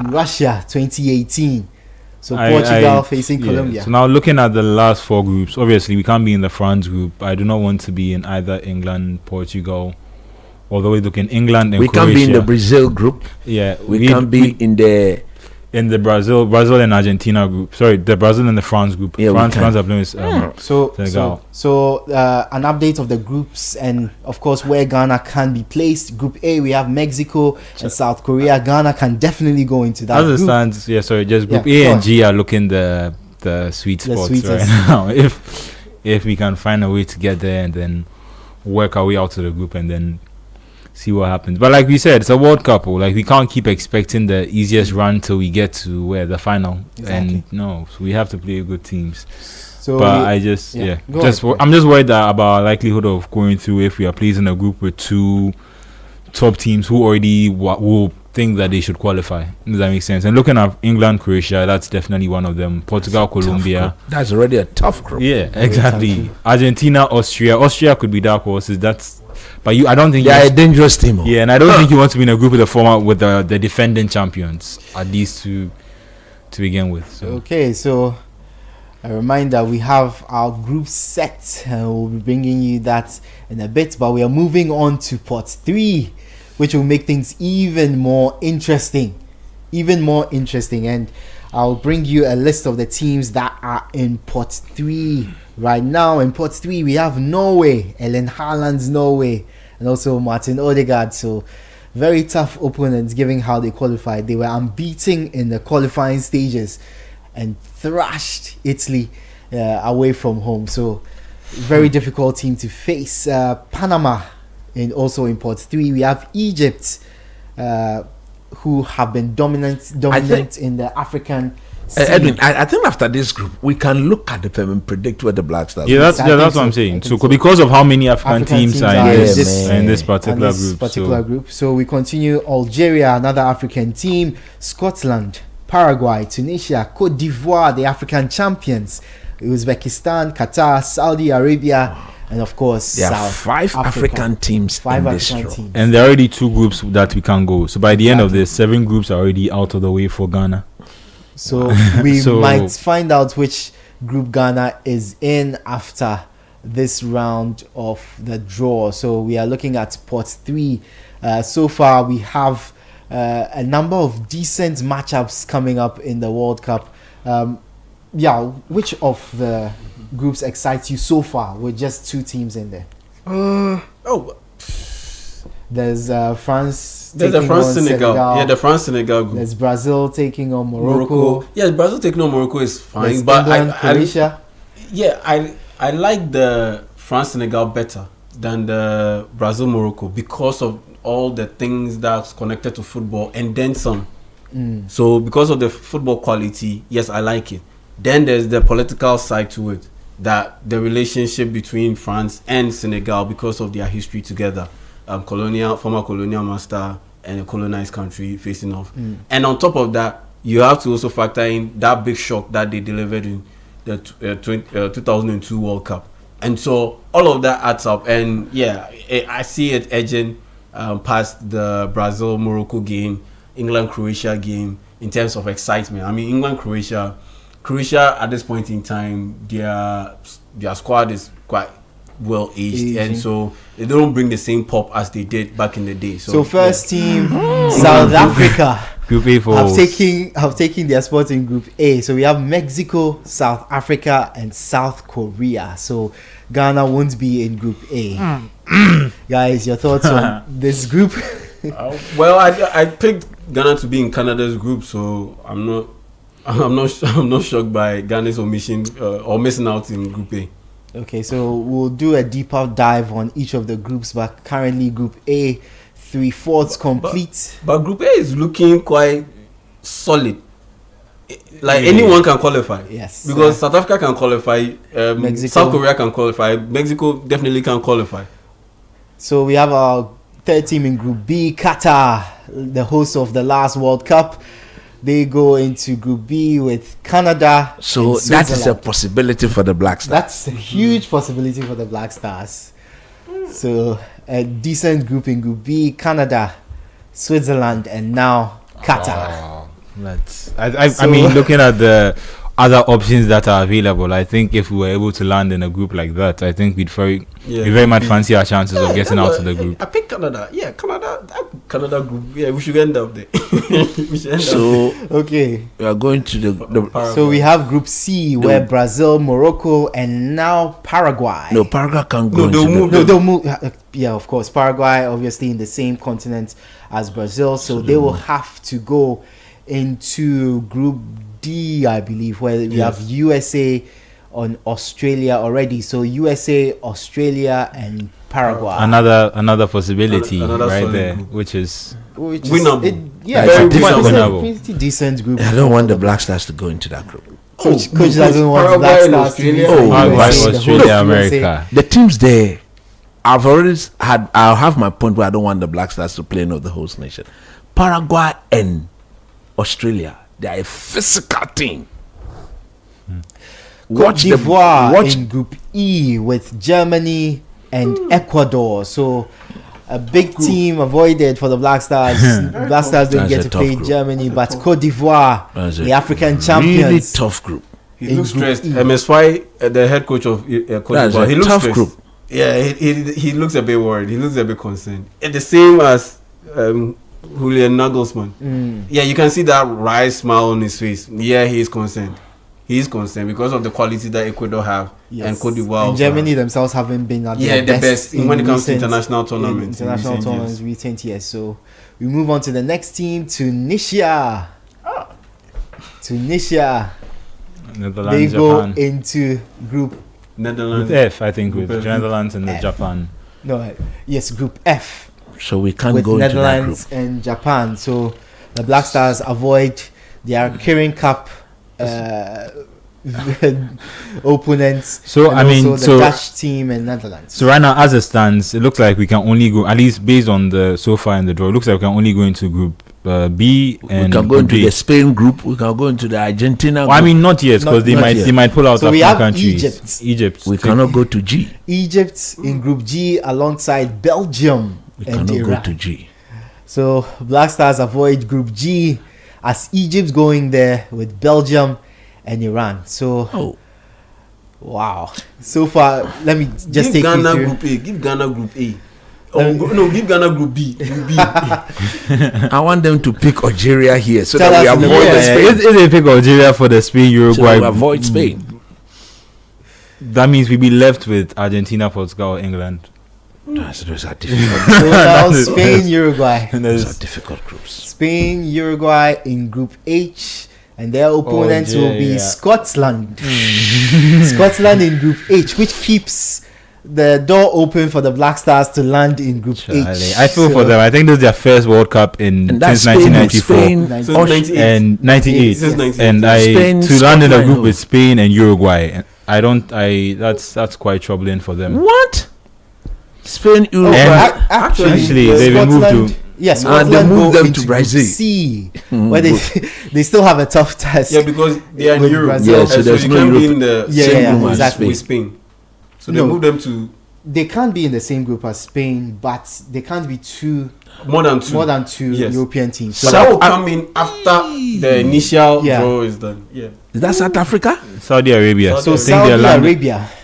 It looks like Group H. So let me take you through the groups. Group A, Mexico, South Africa, South Korea. Group B, Canada, Qatar, and Switzerland. Group C, Brazil, Morocco, and Scotland. Group C, we have the USA. We have, I'll bring you that in a bit. We have the USA, we have Paraguay, and we have Australia. In Group E, we have Germany, Cote d'Ivoire, and Ecuador. Group F, we have Netherlands, Japan, and Tunisia. Group G, we have Belgium, Egypt, and Iran. Group H, we have Spain, Saudi Arabia, and Uruguay. Okay, so now we can meet Argentina.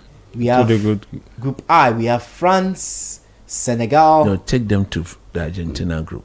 In Group J, it looks like I think Algeria have been put. Algeria have been picked. So it looks like they'll be put in the Argentina group. We go to Group J where so we avoid Argentina, Algeria, and Austria are there. AAA. So as it stands now, Algeria. I think Ghana can either be in Group B, D, K, or L. Group B, D, K, or L. But there's also Group H. Uzbekistan have been picked and they go to the Portugal group. We'll see which group they end up in, but it's Uzbekistan who have been picked, and they might end up in Group K or Group I, depending on where things go. So they end up in Group K with Portugal and Colombia. So Portugal, Uzbekistan, and Colombia. Definitely Uzbekistan, the whipping boys. An easy in quotes team for Cristiano Ronaldo and Portugal to get past. That's one country to worry about less. Yeah, because Colombia will give them fits. Colombia will give them troubles. So Panama from the CONCACAF region. So obviously there are Group L. Two groups they could end up in. There's Group L and then there's Group I. So we are waiting for where Panama will end up. They end up in Group IL rather, with that's where Ghana should England, Croatia, of course Panama joining those two countries. So we have three teams and almost all but That one should be Egypt. All but one Norway. I think Norway should be ending up in Group I. Norway end up in Group I with France and Senegal. That is an insane group. The man is worried about Haaland. Didier Deschamps smiling because obviously a massive group. We have France, Senegal. That's a big group. And Norway. If they end up getting that's already group of death. Yeah, so far, yes. If they end up drawing another tough team, that will pass off for group of death. But to be fair to France, they have made back-to-back finals. I don't think they should be worried about the group stage. As challenging as it seems it may be for them, I think that they should be able to get out. Against Senegal and Norway, they are very tough. I mean, very tough. I mean, so So now, okay. So now, Group B. So let's look at our possibility. We could go in Group what? B. We could go in Group B. We could go. Can we go in Group C? Yeah, we could go in Group B, Group D. Group B, Group D. Group B, Group D. Group L. Group H and L. H and L. Group B, Group D, Group H, Group K, Group K and L. Group K and Group L. So we have 5 possibilities. Group B has Canada, Qatar, and Switzerland. Group D has USA, Paraguay, and Australia. Group H has Spain, Saudi Arabia, and Uruguay. Group K has Portugal, Uzbekistan, and Colombia. And Group L has England, Croatia, and Paraguay.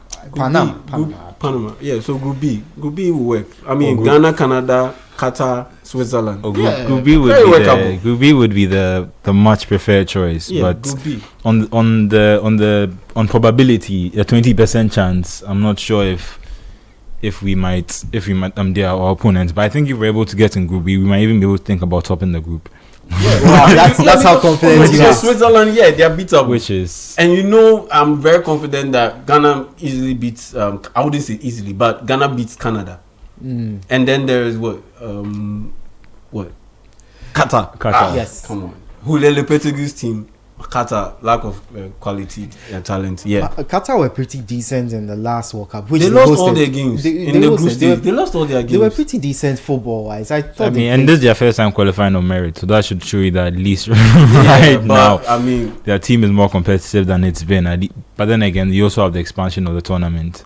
Yeah, but I think they won the Asian Cup not too long ago, Yes, maybe within the last 5 years. So I think that was before the 2022 World Cup. Yeah, so pretty decent thing that we could look out for. But we are moving to pot 4, which of course is the pot that Ghana unfortunately find themselves in. So let me give you the other teams in the group. We have Jordan, we have Cape Verde, we have of course Ghana, the Black Stars, we have Curacao, we have Haiti, we have New Zealand, we have the 4 qualifiers from UEFA's playoffs, and then we have the 2 intercontinental playoff teams. So there you have it. Pot 4: Jordan, Cape Verde, Ghana, Curacao, Haiti, New Zealand. The 4 playoff qualifiers from Europe, and then the 2 intercontinental playoff teams. So we have 3 of the 4 teams in each group so far. And here we are. The final teams, and that draw is about to start. The draw for pot 4. A few explanations going on where each team will end. Obviously, as I explained earlier, no 2 teams from the same confederation except UEFA or Europe can end up in the same group, which has limited the chances of Ghana ending up in some pretty tasty groups. So this round of the draw about to begin. Watch out for the Black Stars of Ghana, wherever we end up. First team pulled out is dramatic. Okay, so we have one of the teams from UEFA's players: Denmark, North Macedonia, Czech Republic, and the Republic of Ireland. So one of the UEFA qualifiers will end up in group I think A, we should have also looked out for the teams that already have 2 European nations already. Yes, because that would. So this look likely Group A, only 1 European nation Group, in there. I think you're right. Group A is very much everyone's game. If you are, because Denmark, North Macedonia, Czech Republic, and Ireland going along with Korea, South Africa, and Mexico. I think it's a group of equals. I mean, it's a group of I haven't equals. heard that term before, but I think it's an evenly matched group. Yeah, it's a group of equals. Well, to an extent, because South Africa necessarily why doesn't this match man up to behaving and picking the things like that? Okay, so our second group of teams from Group B goes. It looks like Ghana cannot end up in Group B because we have That's Canada. where the Qatar team is. That's what Qatar is. So we have Canada, Qatar, Switzerland, and now we have the winner of the playoff competition between Italy, Wales, and Northern Ireland, Bosnia and Herzegovina, and Northern Ireland. So no chance for the Black Stars in Group B, one of the favorite Then groups. Canada can fancy their chances of qualifying from the group. course. I think all these teams can fancy their chances. I think if Italy are able to get it, they're probably favorites. But that's if they went at the last edition and they haven't been playing quite well. Haiti have been drawn in. So Haiti Whipping Boys in Group C, where they'll take on Brazil, Morocco, and Scotland. So if I'm right, because of the staging of the team, some of the third place teams will be able to qualify to the round of 32. Yes. I think that I don't see Haiti. I was thinking of Morocco and Scotland. Morocco and Scotland. I'm thinking of Morocco and Scotland. If Morocco can ahead of Brazil. Yes, this Brazilian team, they are not Ghana. Curacao, obviously the smallest nation ever to qualify for the World Cup, a population of about 150. Where have they gone to? They've gone to the US. Yeah, they go to the US. 158,000 people. Just like we predicted, now we're left with either Spain, Portugal, or England. So they go in Group No, I'm saying because they are in the CONCACAF region. With the US. So they play Germany, Cote d'Ivoire, and Ecuador. So Group E for Curacao, a massive World Cup for them. Ghana. The smallest ever nation to qualify for the World Cup. In the US group. Which is good. Hearts are beating. Which is good. Hearts are beating here in Ghana, waiting for the team we might face. The next team to be drawn out of The bowl is one of the intercontinental playoff places: Iraq, Bolivia, and Suriname. Iraq, Bolivia, and Suriname. That will go into the US group. No, it can't, because there's a possibility of Iraq winning that one. Yes. And you can't have Australia and Iraq in the same group Exactly. because they're in both in Asia. Okay, Exactly. So we'll see where they end up in Group I with France and Senegal and You want to Norway. eliminate every possibility. Yes. So Group I, France, Senegal, Norway, and the Intercontinental. So we are left with what? I think this is Ghana now. I think we sneak into the USA group and then it ends. Which is the there. good group? I mean, Is that Ghana? Cape Verde. Oh my goodness. Oh my goodness. Cape Verde. Obviously, they go into Oh my D, goodness. I believe. You go USA, Cape Verde, and what? Paraguay. First Australia. time at the World Cup ever. Surprise qualifiers. But Cape Verde, they go into Group H actually.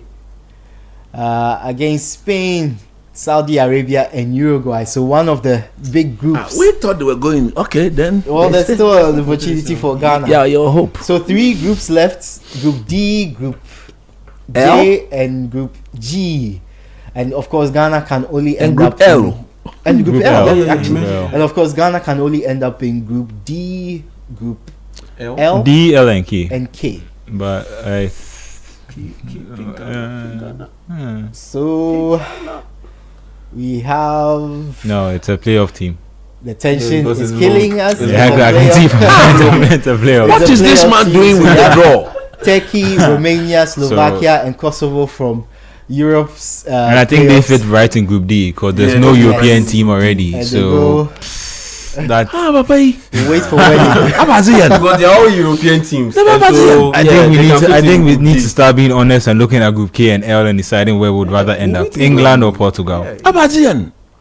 Okay, so they end up in Yeah, D. it's gone. Papa no pick it. That was second. What you feel? I get like that. Abazian. We have USA, we have Paraguay, we have Australia, and we have The winner winner of the the UEFA playoffs. playoff. Yeah, I there. think we're going to go into Portugal's group. Next team, another playoff winner: Ukraine, Sweden, Poland, and Albania. Look, we are going to Group L. We are going to Group L. We'll play England. Ukraine, Win Sweden, against Poland, Panama. or Albania. The winner of that mini playoff will go into Group F alongside the Netherlands, Japan, and Tunisia. So right now, it's left with Jordan and Ghana, and New Zealand. So we have Jordan, Ghana, New That's Zealand. Ghana. I think and I've seen Ghana. We are one of the players from. Jordan. So we have Jordan. Interesting This is the stuff. Papa no pick at and that was second. Abazian earlier. I think so. They're going to Group J because I don't think they'll be in the same confederation as Iran. Yes, they can't be Yes. in the same confederation as Iran, so they go into Group J alongside Argentina, Algeria, and Austria. It's England or Portugal. We have to. A very difficult group for Jordan there, but back to the Black Stars, as Manuel says, but quite straightforward for Argentina. I it's mean, England, Austria, Jordan. or a reunion with Portugal. Only 2 more groups, which is L or what? So we have Group only K G, or L. Group K, For Ghana, it's Group only K or L. But for Ghana, it's Group K. It's or not. Group It's L. not us again. It's still not Ghana. Are we going to be the Yeah, last? catch Papa that was second. We have Congo DR, Jamaica, New Caledonia, who of course will take part in the. So they can go Which to is Ghana. interesting because they can't be in Group G because They can go to because L. of Egypt. So they will either go into Group K or L. So once we know where they are, we know where we are. where Ghana will be in. They'll go to K. Yeah. So they are going Group K. So which means we can confirm Ghana that the is Black in Stars will be in the Group same group L. with England. England, Croatia, and Panama. So prepare your calendars, prepare your start sheets. Oh, but we could end up in Group G. I mean, I think this is interesting Group for. G- Group G has Egypt. So Okay, we yes, can't so we are end up, definitely so- going to Group L. We are definitely going to Group L: England, Croatia, and Panama. So That's a I'm not a superstitious man, but I think this is interesting for coach's theory of This is not Ghana. So the Ghana- finalists coming from our group or the winner coming from our out group. of the If- bowl finally represented by C. Randy Abe. Otuado as well. And young kid, you know. Oh yeah, and Harris Nado, Prosper Harris Nado as well, and Otuado. Yeah. We know which group you're going to go in. Thomas Tuchel. He doesn't. England's Thomas Tuchel. Croatia featuring Luka Modric, Josko Vardio. But we should qualify from this group. Croatia I think and Panama. Croatia. This is we'll get to your thoughts in a bit. But they've always been a good team at major tournament. And don't overlook them. They are a footballing nation. They will normally come with the unknown players, but they will have their say. I mean, fair, but if you look at the group and the strength of the group, you can't trust our team, because in our last 2-3 tournaments we've been shambolic, very very shambolic. So if you are going to be playing against Croatia, our first game is likely to be against who? No, it will come tomorrow. Later. It will come later. To come tomorrow. So I think that's also interesting. If we start against Panama, I mean, I don't want to. He's a World Cup legend. He's a World Cup legend. So he's the highest goal scoring African player at the World Cup. Transit. Okay, so Asamoah being interviewed ahead of the World Cup, after the World Cup draw, which has seen Ghana being drawn into Group L alongside England, Croatia, and Panama. So we'll go through the groups. I got two of my prediction right. I said England, Panama. So I was afraid of Croatia, though. I didn't want us to meet Croatia. We'll get the thoughts of my guests on the group draw so far. Another thing that I was concerned about: where will the teams be based? That one too will come. It come tomorrow. Come tomorrow. By all means, England will go to America. So we are in America. Okay, so we've got the full list of the groups for next year's World Cup. I'll go through them. Group A: Mexico, South Africa, South Korea, and the winner of playoff D in Europe. In Group B: Canada, the winner of playoff A, Qatar, Switzerland. In Group C: Brazil, Morocco, Haiti, Scotland. In Group D: USA, Paraguay, Australia, the winner of playoff C. In Group E: Germany, Curacao, Cote d'Ivoire, Ecuador. In Group F: Netherlands, Japan, the winner of playoff B.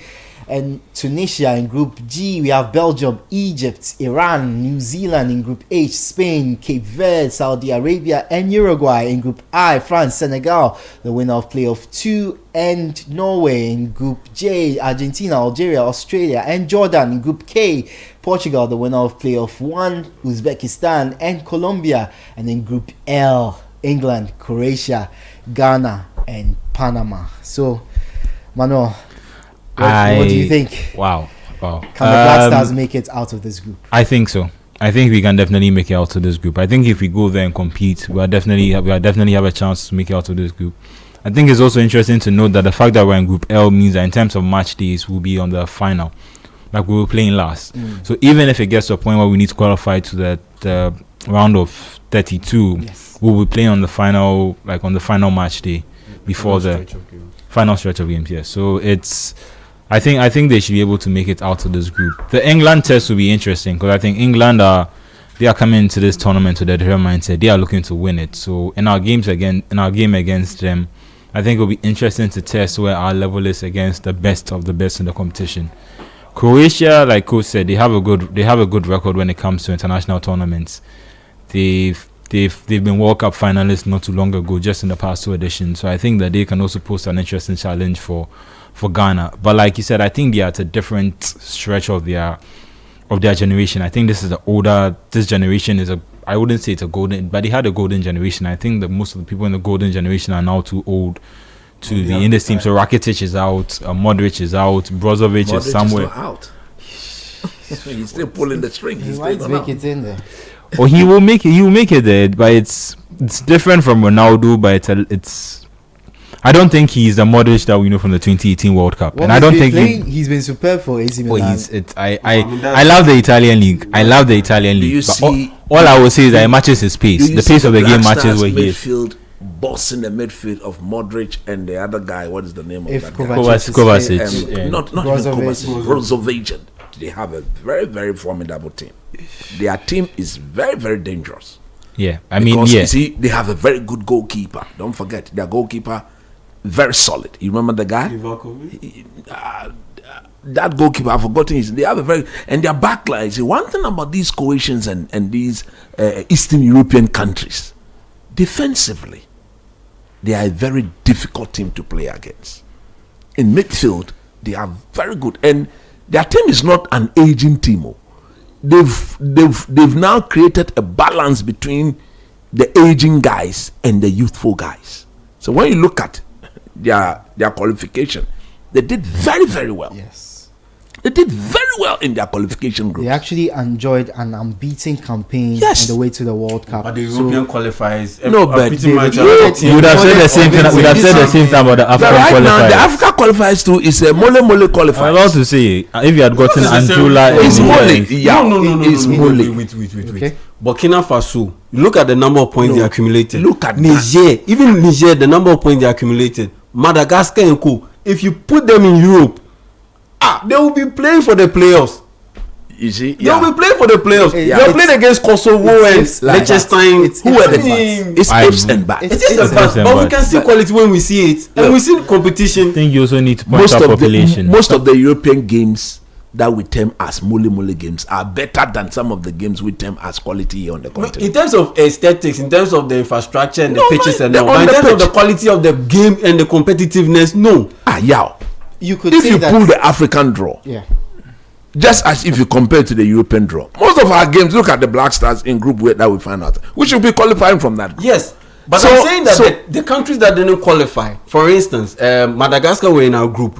If you put Madagascar against Kosovo and Liechtenstein, Madagascar will beat those countries. You see, it's and will be in a position to be qualified via the playoffs. You might be saying this because the quality between England and maybe a Kosovo is so large. Yeah, so but if you bring them, they will match up. Exactly. Yes, and that's what I'm saying. And that even makes my point. When you strike the average, the level of quality and competition on the African continent is higher than Europe. No, I don't think so. The only reason why the European scene gets a higher rank is because the ones who are so good are so good and better than the African countries. I think is the point you're making. That's where there's a difference. But let's not go get it confused. Yeah. When you strike the average, the level of competition in the African qualifiers, it is higher than Europe. Because they are more evenly matched, but that does not necessarily make them better. It's not true. Because they are more evenly matched, and therefore it's more competitive between more of the teams. Which one? The African? The African team is more evenly matched, and there's a bigger disparity between the international teams and the average. But the average is what I'm saying. If the average, everyone here is 2, and over here someone is 10 and someone is 1. Obviously, if you do an average of the teams in Africa, maybe you might get Portugal beats Albania 9-0.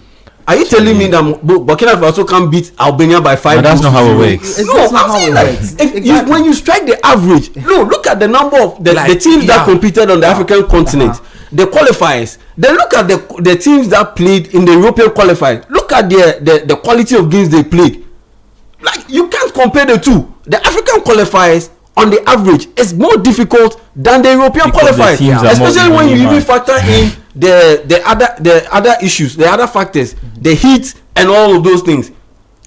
It's way more difficult. But everyone has their situation. Some people have extreme cold. You see, we have extreme heat. I disagree with you 100%.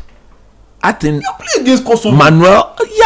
That is where Kosovo finds themselves. And you're not even including population. These are some of these countries are about 100. Croatia played against Faroe Islands, Gibraltar, what, Montenegro, and you're telling me that what they went unbeaten, and so it's a big deal. Those were the only no, but Croatia has a better pedigree in world football than the Black Stars. It's true. So what point are you making?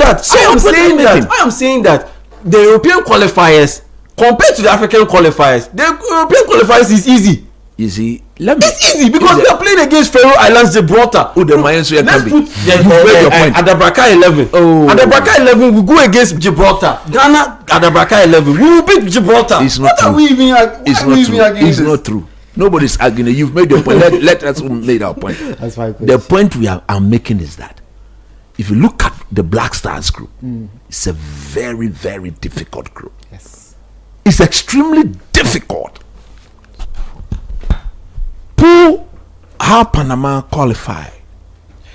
Panama in recent times have been doing extremely well in their zone.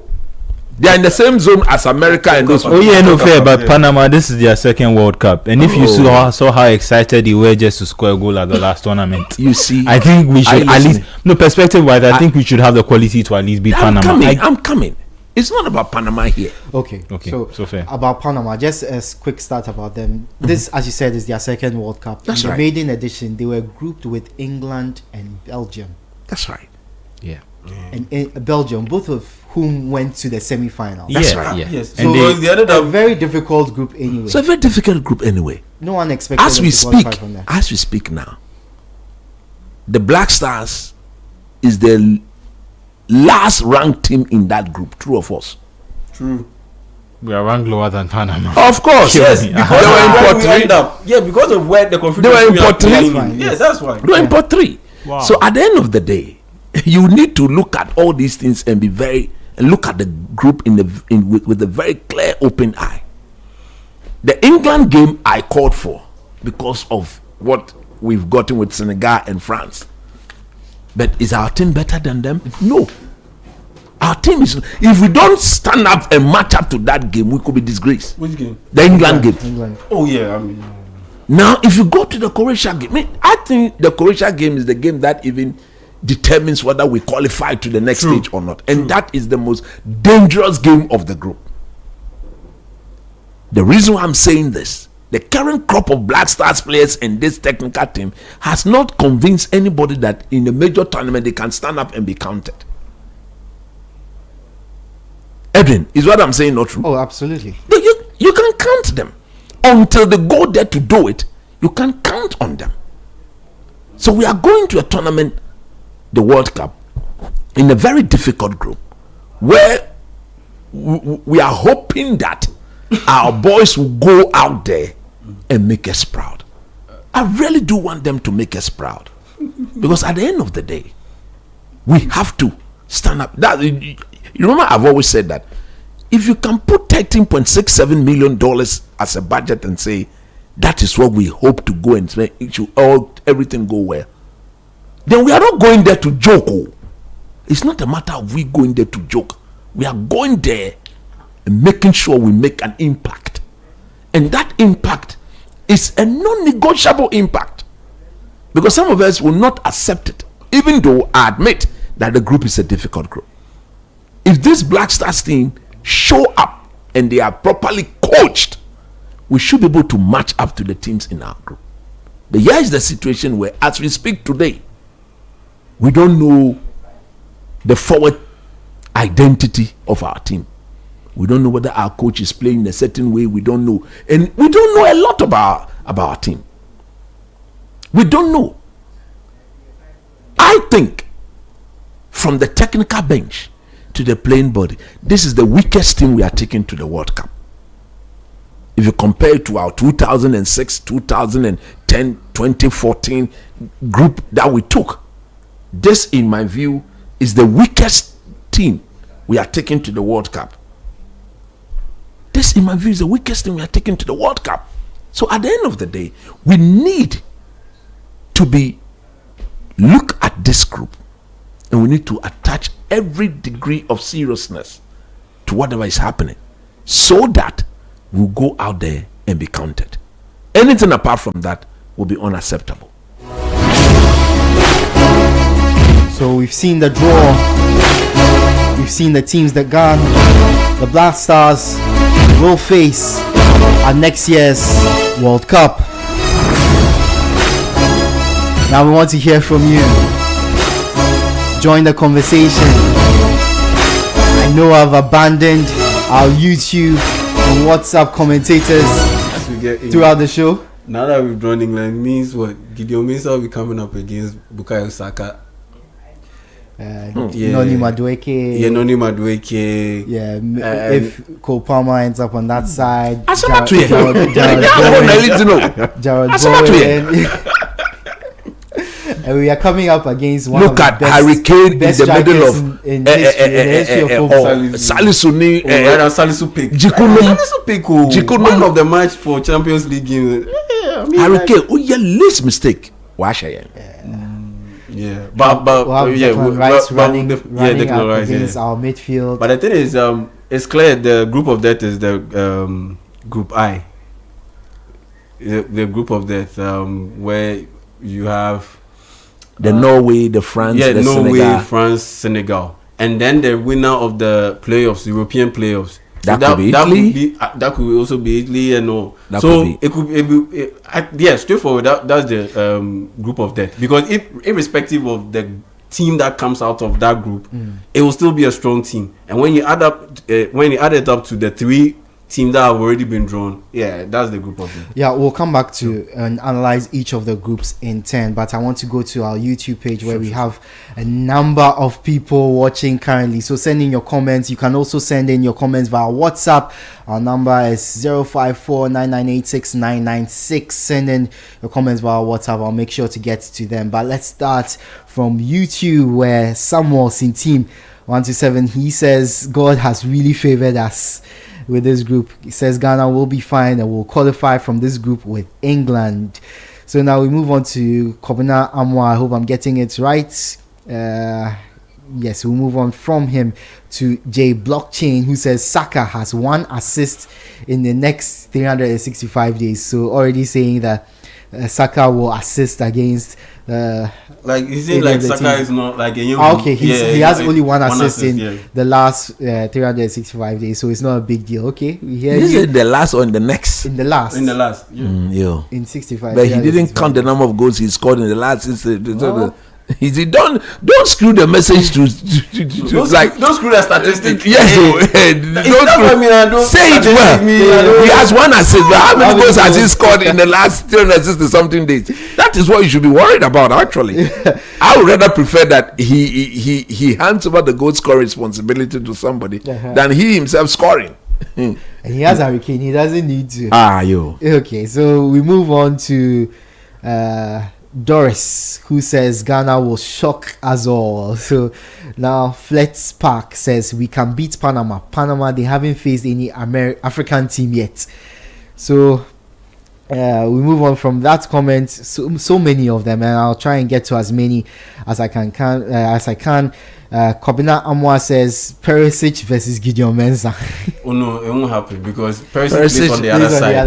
But even now he's a bench player. Yeah, he'll be going up against Aliou Seidu and co. But he says, imagine Saka versus Aliou Seidu. No, that too is also exactly not unlikely because Saka plays on the right side. Aliou Seidu plays unless Aliou Seidu is plays shoehorned in that side, because he did play on the left hand side against South Korea. I believe in the current cup. He's versatile enough to play on the right side of a 3-man back line. He's versatile enough to play as a right full back and as a left full back.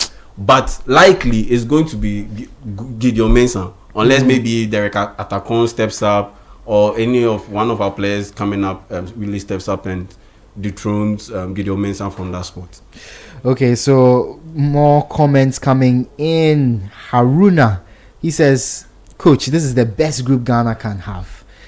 Well, it's a difficult group. Okay, the best group. We sat here. We didn't want the best group would have been the American group or the other group, the Mexico group. Yeah.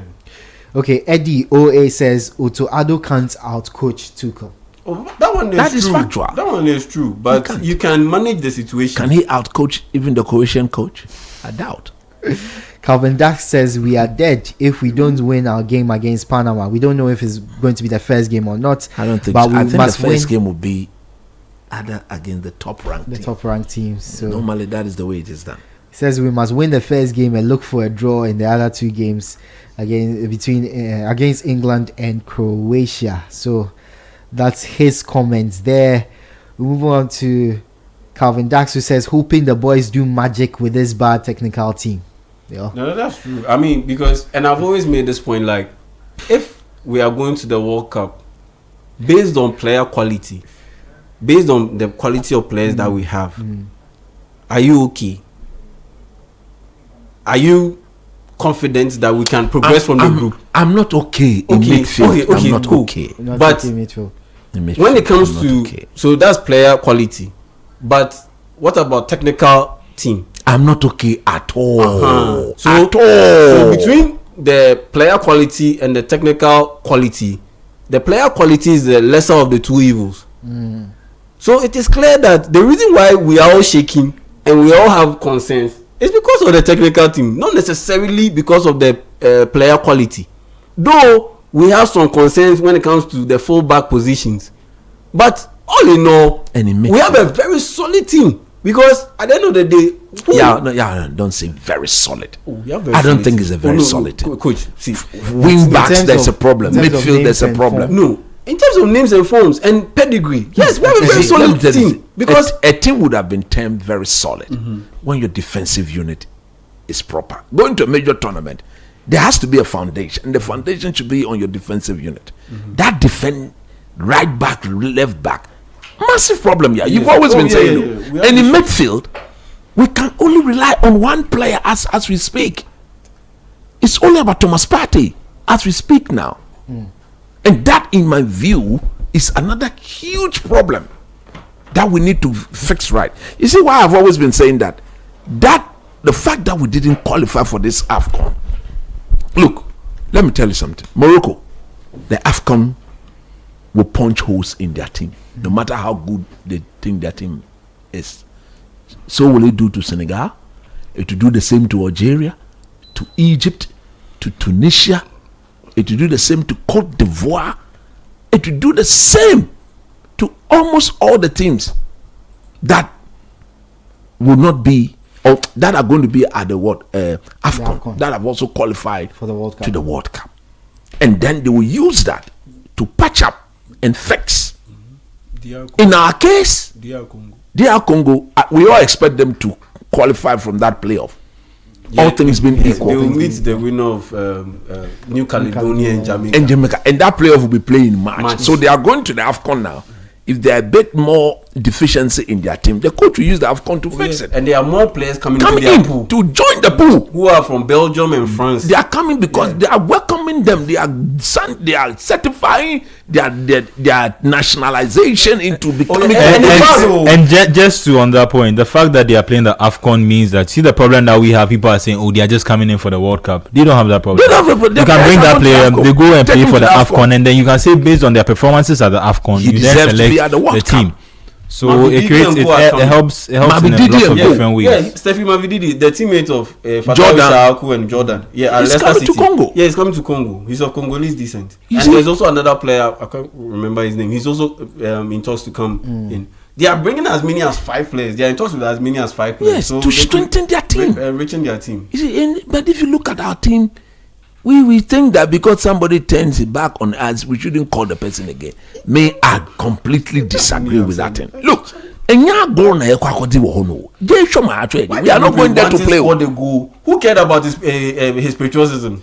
And one thing I'd like to add, if we do bring in those 2 players, especially the 2 key players, Eddie Nketiah and Callum Hudson-Odoi. No, me Eddie Nketiah, forget about him. For me, it's Rome Jadino Uso Drew, the goalkeeper for AZ Alkmaar. We need him. And potentially Callum Hudson-Odoi. Yeah, my point is, once they be motivated, they might be motivated to play against England. And they're down asset it. Exactly. It's asset. Look, chat. This is a chat. Ato. Chat nato. Imagine Callum Hudson-Odoi getting shunned by England, playing for Ghana. Imagine the level of motivation. You see, so we should look. I mean, they haven't been shunned by England. Just on that point. Been shunned by England. No, they haven't performed well enough to be called to guarantee themselves a place in that team. Agree. If he had scored 30 goals last season, he would be playing for England right now. He wouldn't have been called up. I mean, Callum Hudson-Odoi's performance last season. He all saw it. He hasn't been better than the wingers. He wasn't even considered. He's not better than the wingers they have. He's not better than the wingers they have. England put that Newcastle winger, what is the name? Anthony Gordon, and the ball is put into space. He and Ali Duseidu.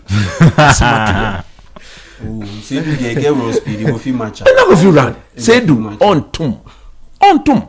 The point is that he's rushed with the start. We find ourselves in the group very difficult. But if we can put our acts together, I think we should be able to stand up and be counted. Look, I think England will top the group. I think they will top the group without a doubt. Now, our game against Croatia will determine whether we qualify to the next stage or not. To an extent. Yes. Because third place is a bit massageable. Because if you can end up having 3 points, you'll be one of the best third place. But 3 points, in my view, will not be enough. 4 will be enough to take you to the next stage. Okay? 4 will be enough to take you to the next stage. So that game against Croatia and Panama is key. We cannot afford to lose against Croatia. We can't. Let's say that come what may, we are beating Panama. They will beat them. We are beating Panama. But if Utuado and Co cannot beat Panama, then they should be signed. They shouldn't come, but stay there. Don't come out.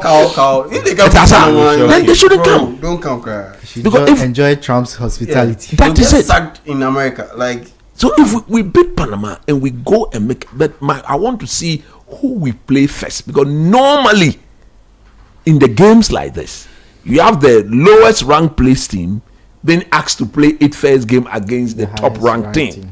If that is the case, our first game is against England. We may be going to our second game having lost that game.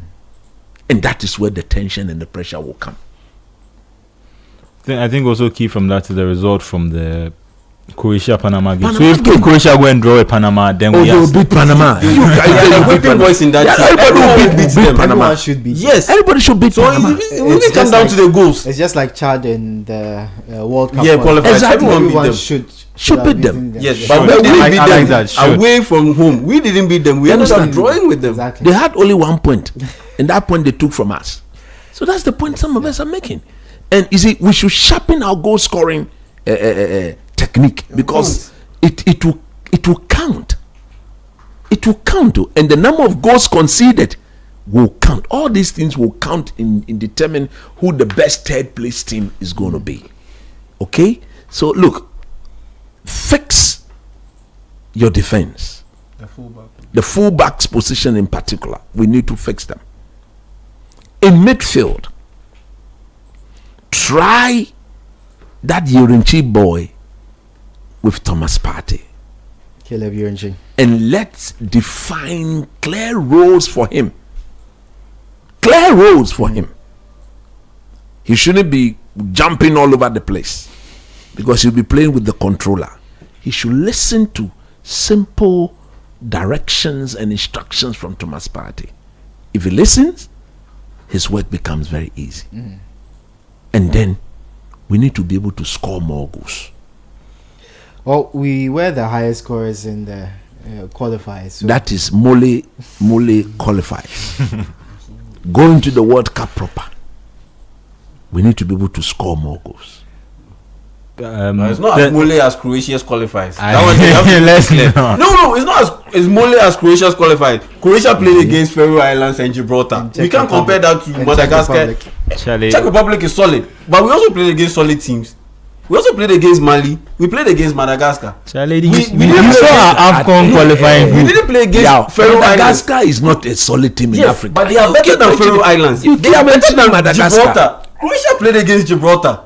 They played against Faroe Islands. Axial, Madagascar. About Zinkutin, why your African football team, Madagascar is better than Faroe Island. Madagascar is better. Why your African football? No, they haven't done anything that on the African scene. Because on the African scene, the level of competition on the average is higher than the one in Europe. It's not. Seriously, we're football people. Sometimes we sit here, we say, "Oh, based on this and this team will win and this team will win." Yes. We watch the football and it doesn't happen like that. No, but we can't sit here and assume just out of it. No. Wait, have you seen Faroe Islands play against Madagascar? No. I haven't seen them play, but I've seen them go up against other teams. And we have seen Madagascar go up against other teams. And we made the point about they are going up against other teams that they are more evenly. Yes, exactly. Madagascar, the last AFCON, where did they reach? Didn't they qualify beyond the group stage? We and them all go out. Gibraltar, we and them all go out. Gibraltar and Faroe Islands. if you put Division 2 team, the team that beat Accra House of Oak in the MTN FA Cup, True Life Academy, they will spank Gibraltar and Faroe Islands. That is oversimplification. I'm not oversimplifying. It is based on the quality I have seen. I think the point is that Tommy said it. The Black Stars, as it stands today, is no better team than this Croatian team. It's arguable. Where is the Black Stars rank? No, let me go through the Don't forget. No. Let me go through the Croatian team. Stop looking on paper. But what am I going to base on? Wait. They haven't played each other. So what am I going to base on? Why are you basing it at all? Wait. Don't look at. Let's compare the two teams. I'm looking at the names. The fact of the matter is that you are so keen on this Black Stars team that have been overly shambolic in their last 3 tournaments. You are vouching for them. You have to be measured.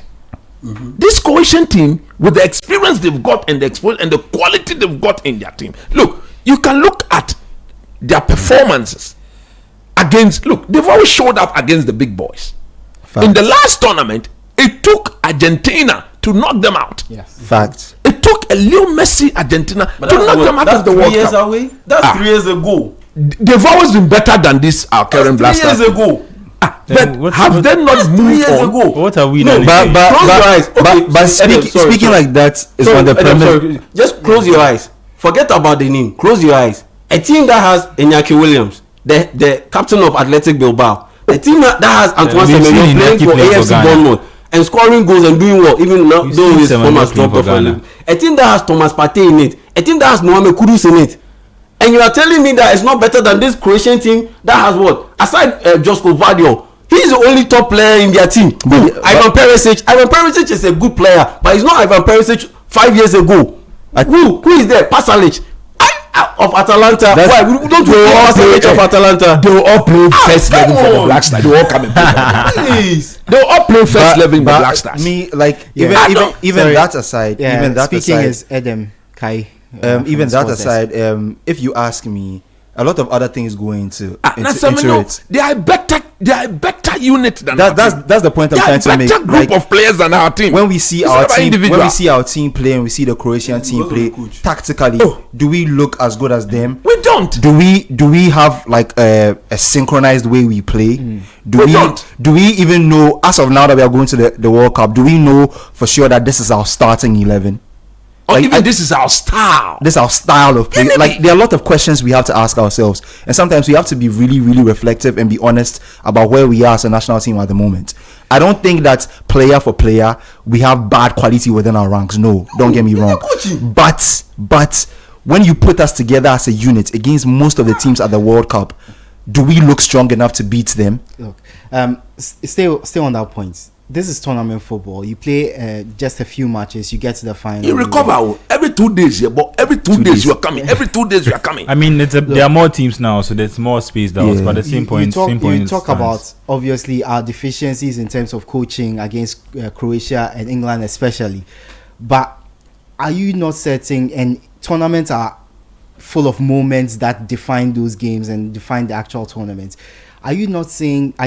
Don't you think that players like Kudus Mohamed, Antoine Semenyo, Jordan Ayew can make those moments count against even better teams collectively like England and Croatia? If I can just come on that quickly, I understand what you are saying, but we've seen these same players playing under this coach for the Black Stars, and they have not been able to bring the best out of them. We see them scoring in Europe all the time, and they get really excited. Hey, there was a weekend where I think almost all the Black Stars players scored, and we're so excited. Semenyo has played 22 or 23 games for the Black. Why should I go? And they came in. That's when they went. That's when they went to draw 1-1 with Chad. On the back of all that positive form. Let's be honest. But like, it's not about we don't have the quality. But let's be honest about what we're able to produce as a footballing team and nation. It hasn't been up to standard what other people have been able to do with less material. Last World Cup, Croatia, we had Vida and things in their back line, and they made a World Cup final. Sometimes about more than that. Kudus steps up. We win against South Korea by 3-2. Yes, that was the only moment in that tournament where a Black Stars player stepped up and took the goal. Even to be fair, if you didn't take care of yourself, can be told. I mean, Andrea, you was a penalty away from a moment against Uruguay. He didn't score. Fair, but we have. So isn't it a guarantee that with the quality we have, once those players step up, they can make a difference? But you see, you can make moments, but over a whole game, it can't carry you. And you need to play well to be able to make moments that win you the game. If you don't play well during the game, it doesn't. That's the exact point I was going to help you. You can't stay in the game to be able to make those moments. To get those moments where those players can show that quality, the unit needs to be functioning well. The foundation of the team, we don't have a proper foundation. There's no star. Which at this stage, having been with this team, go back, come. When our players are passing the ball, we shouldn't be looking. Yeah. The system and the movement should be such that you need not look to pass. Synchronization. We are not being able to. We are not in sync with ourselves. And the point I'm making is that the most powerful department of the game, as we speak today, is one of our weakest. In midfield, this Black Stars midfield. Look, you think teams are not watching our team? They know the importance of Thomas Partey. There's a reason why when the man doesn't show up in any of our games, we tend to struggle. So if I'm the coach of the opposite team, you don't only eclipse him, you even block the channel to him. Force your backline who can't pass the ball to pass. 10 overs, then when they came, they are coming to us. We need to synchronize all of this. If I was a coach, I don't think I would really struggle planning for Ghana with the amount of data available across the last 2 to 3 tournaments. It's clear. Why didn't we qualify for the AFCON?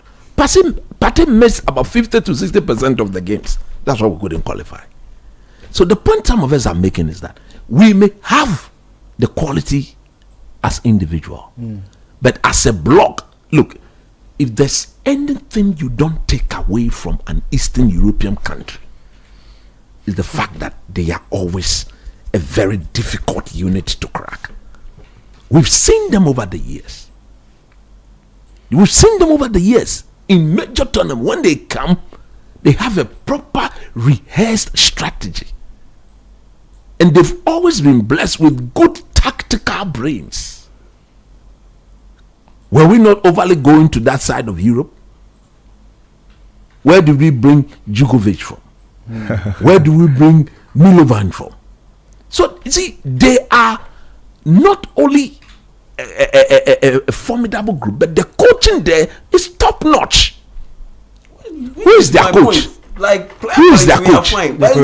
Is it not the same coach who has been coaching them for years? That same man. Look at his level of. He took them to the finals of the World Cup in 2018. He's been given the responsibility to build a new team. You see, I was mentioning that. Who do you know? They don't have known players. No, but who do you know? But they are very, very solid as a block. No, and Croatia, there are two things that we are talking. I'm saying player quality wise. We match up and we stack up. But we're going there with the same coach. It is the coaching are we not going there with the same coach? No, I'm saying that player quality wise. That's why I said that. Close your eyes and mention the name. Forget about the name Ghana. I said quality wise, we have it. But the reason why we are all shaking about this World Cup is not because of our players. It's because of the coach. But I think people as being shaky about the coaching is very well warranted, because those are the little lines that decide some of these games, especially when it gets to the very, very competitive part of the tournament. Your coaching might win you a game. I'm shaking not only because of the coach, but I'm shaking because of the performance of some of the players in the Black Star jersey. Inaki Williams, how many goals has he scored for Ghana? Yes, one. Antoine Semenyo, 22, 23 games. How many goals has he scored for Ghana? Ekol. Look at the performances of our laterals. Nkoye. It's not good. So I'm not only shaking about the coach, but some of the individual players in the team, the way they tend to take the bull by the horn, it's been substandard. Hugely substandard. So you must be worried going to such a major tournament. Look, we play against this English team. We don't get a result. How many times have you not seen this Black Stars team crumple when there's pressure to go and deliver? And Otuado. Several times. Severally. When we lost to Italy in 2006, we needed to beat which team? Czech Republic. Czech Republic. That was our next game. But look, we could sit back and say Michael Edson will handle it, Ali Montari, Stephen Apianko, they will handle the pressure. And they went in there. Within the first 2 minutes, baby, everybody come now. Let's enjoy your game. You understand? When we went to 2010, look at the quality and look at the coaching we had at the time. That could do someone. Ojibo na boko. When Kudra Sama picks up the ball in 2010, you could see Kevin Springboard. You could see they were working. There was the chemistry. Yeah. That chemistry between or among the players were there for us. So we could capitalize on the moments we got in the game because the foundation was strong. Because a time will come where we need to defend, and they see our team will be properly diagnosed, and they'll see that Gideon Mensah left Nkoye, Ali Duseidu, Nkoye. So when they stretch and they are coming at us, and at the World Cup, Otto will go and say that he will play a back five. If you play a back five and then these wing backs, who are going to be the wing backs? Ali Duseidu, he cannot cross, he cannot dribble, he cannot recover, he cannot tackle. Problem galore. So from now on, their responsibility is to decide. You see, anytime I make these points, it hurts. My heart hurts that we will not be at the AFCON. Because the AFCON, so it's a perfect place. It was a perfect place to see all these things and rectify these problems before going to the World Cup. Today, we are sitting here today. The draw has just been completed. It's England, it's Croatia. I'm not even mentioning Panama. It will come down to those two. I think the English will beat us. True. I think they will beat us. Now, when it comes to Croatia, just on the England part, if you think we obviously there's a lot of pressure on us, but there will be a whole meltdown if they also beat us. Oh, so I think we also need to play slightly into that. Exactly. Yeah. They will beat us. It's Thomas Tuchel against Otuado. Tuchel no Otuado. English players typically don't deal with pressure very, very well. Fact. Not in recent time. Valid point. Look, in their last 3 major tournaments. That's fine. They've erased that. Yeah. They've reached the World Cup. Let's in the last 4 major tournament, semi-finals, Euros final, back to back. Yeah, Euro back-to-back finals. World Cup quarter final last time. You understand? So I mean, I think their problem is they haven't been able to hold on to advantages. So even when they've gone ahead, they went ahead in the semi-final against Croatia. That's why they've gone for Thomas Tuchel. That's why they've gone for Thomas Tuchel. Shout out Totality. They've gone for Totality. You understand? They brought him so that he will fix that. And truth be told, that the team he's building for them, look, Foden has gotten matured. Bellingham, look, Declan Rice, they've all grown into some level of stature. So you needed a proper technical brain to walk into that dressing room and stamp his authority. And that's exactly what Thomas Tuchel has done. Can we say the same for the Black Stars? No, we can't say the same. Yeah, definitely. So beat Panama. Make sure beat them well. My problem will be that maybe our last game of the group will be against Panama, or our second game will be against Panama.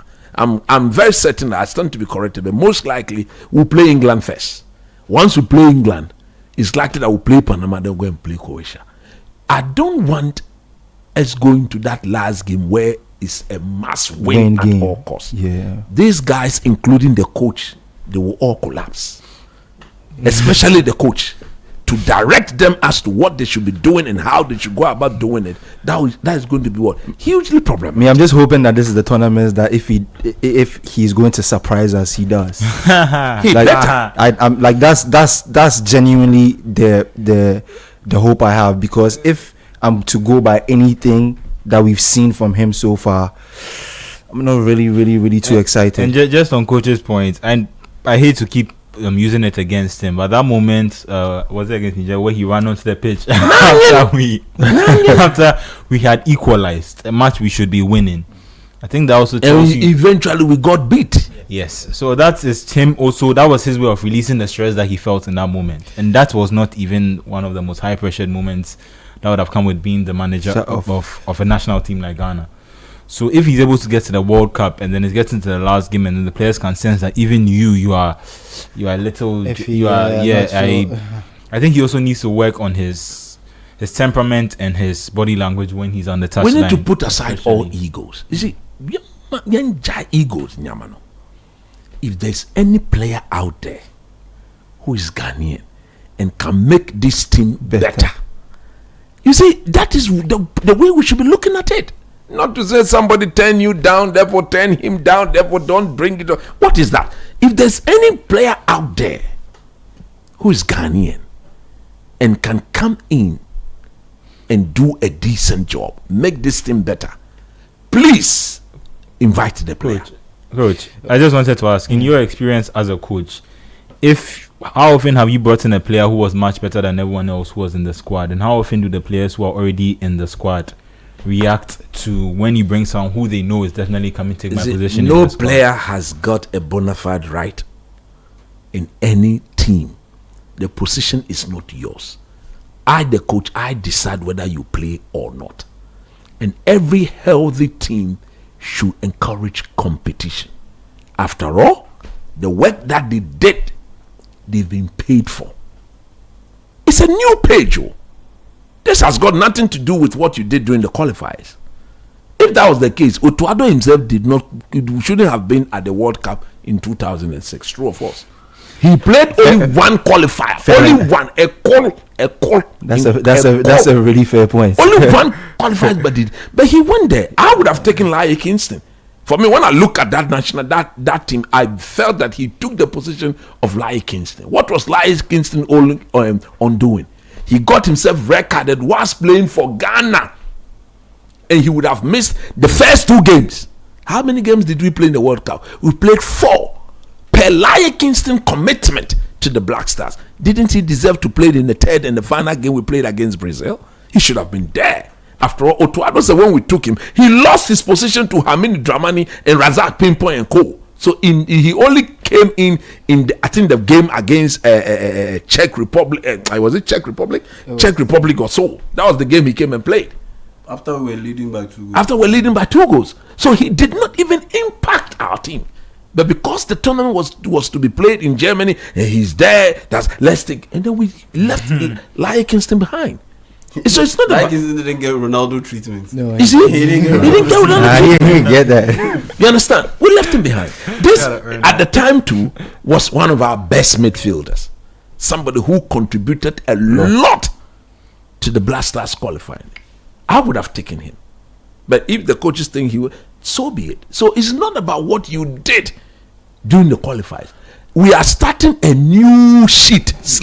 Yeah, okay. So I'll come back to you, but we need to take some of the comments from our listeners and viewers. They've been sending in WhatsApp comments, so we'll go through them in a bit. So I'll start with, good evening, guys. This is Starboy from La Paz. Please tell coach that I just checked our first opponents and we are playing Panama first. England is second match and last game Croatia. We'll check on that and bring that to you. And confirm. Yeah, we'll check on that and bring if that we play to Panama first, I think that's great. If you ask me, we can set the tone for ourselves by winning. I think that's not great. I think we should get a game in before we play a game against a team like Canada. Oh no, I mean, but that's, I think the point makes, at least get used to winning. It's not like we start the tournaments and then lose. You don't win your next game, example, and then you're going into your final game now needing to. For example, unless it is a change. Because I remember in 2026 we were in the same 2006 we were in Pot 4, and Italy at the time was the number 1 ranked team in the world. Yeah. We played them first. Yeah. You understand? Yeah. Even again in the last ended World Cup, who did we play first? I think we played Portugal first. They were the highest ranked team in our group, and we were the least ranked team in the group, and then we played them first. You understand? So maybe, I don't know. I think going to 2010, we're not the lowest ranked team in the group. So we played Milo Van Krono. Coach is right, actually. Yeah. So according to the one I'm seeing here, it says we are playing England Ghana is on the 17th of June 2026. Yes, that is the game we are playing. When was the second game? That is the game, because normally because everything is done to favor the top ranked team in the group. Because like we also, from the way the draw has been done, FIFA want all the top ranked team to do what? To progress as far as they can. Without meeting each other. So mostly you play the top ranked team first. So FIFA would prefer they winning and then securing whatever they've planned for the tournament. So the first game in Group L is England Panama on the 17th of June. Okay. Then England Panama. That means Panama should be the lowest ranked team in the group. If I'm no, we are not. We are. Panama was in pot 3. Panama was pot 3. Yeah. Yes. Let's check and verify that. Let me get this clear. I think see. I think I return to the issue, but just on Ghana in terms of the group right now, I think that if you look at where some of the other African nations landed, like with Morocco getting in a group with Brazil, as good as England are, they also, just based on certain factors in the way they play, they also give you a chance against them. I don't know how different they would look under Thomas Tuchel, but I don't know how different they would look under Thomas Tuchel. But I would fancy our chances of going up against them and at least being able to give them a game. Just because of the same problems we're talking about. They also seem to have a little uncertainty. One of my bosses have sent me something all the way from the US. Let me look at it. They also have a bit of uncertainty in terms of the players that they're using. So although Kane and Saka are guaranteed to start, in their midfield is also slightly uncertain. On their left wing, they still have to pick. Declan Rice is start. I mean, Rice is certain to start, but I don't know if Anderson has played really well, so he probably starts in that midfield. But beyond him, I don't know who else is a set guarantee. And if you go much further back, it's more uncertain. Like they had Jet Spence come in, they've had Nico O'Reilly try as fullback. They also have minutes inconsistent. The thing is, they have games. I think they also don't have a tournament like the way AFCON is, so they will also have to now use their final batch of games. I think I've just received something from one of my big men in the States, and he's saying that on the 17th of June is England, Croatia, and then Ghana, Panama. And then on the 23rd of June is Croatia, Panama, then England, Ghana. Okay. So England will be our second group game. We'll clear that up and then bring our listeners and viewers and then correcting our last game, per what I have been sent here, is Ghana, Croatia. Okay, see, that is why we'll do our own independent checks and then bring it to you. So let's go back to the comments. Seth from Botiano says African qualifiers are tense and difficult. They are more difficult than European qualifiers. The likes of Faroe Islands. So I've received a message from Aminu Shado. Yeah. Aminu Shado to say that June 17. Aminu, thanks. He said England, Croatia, Ghana, Panama. Okay. Then England, Ghana on the 23rd, Panama, Croatia, and then Ghana will be playing Croatia in our last game on the 27th of Panama. Okay, June. So Aminu, thanks, Charlie. I received to have a skeleton of a schedule for the Black Stars.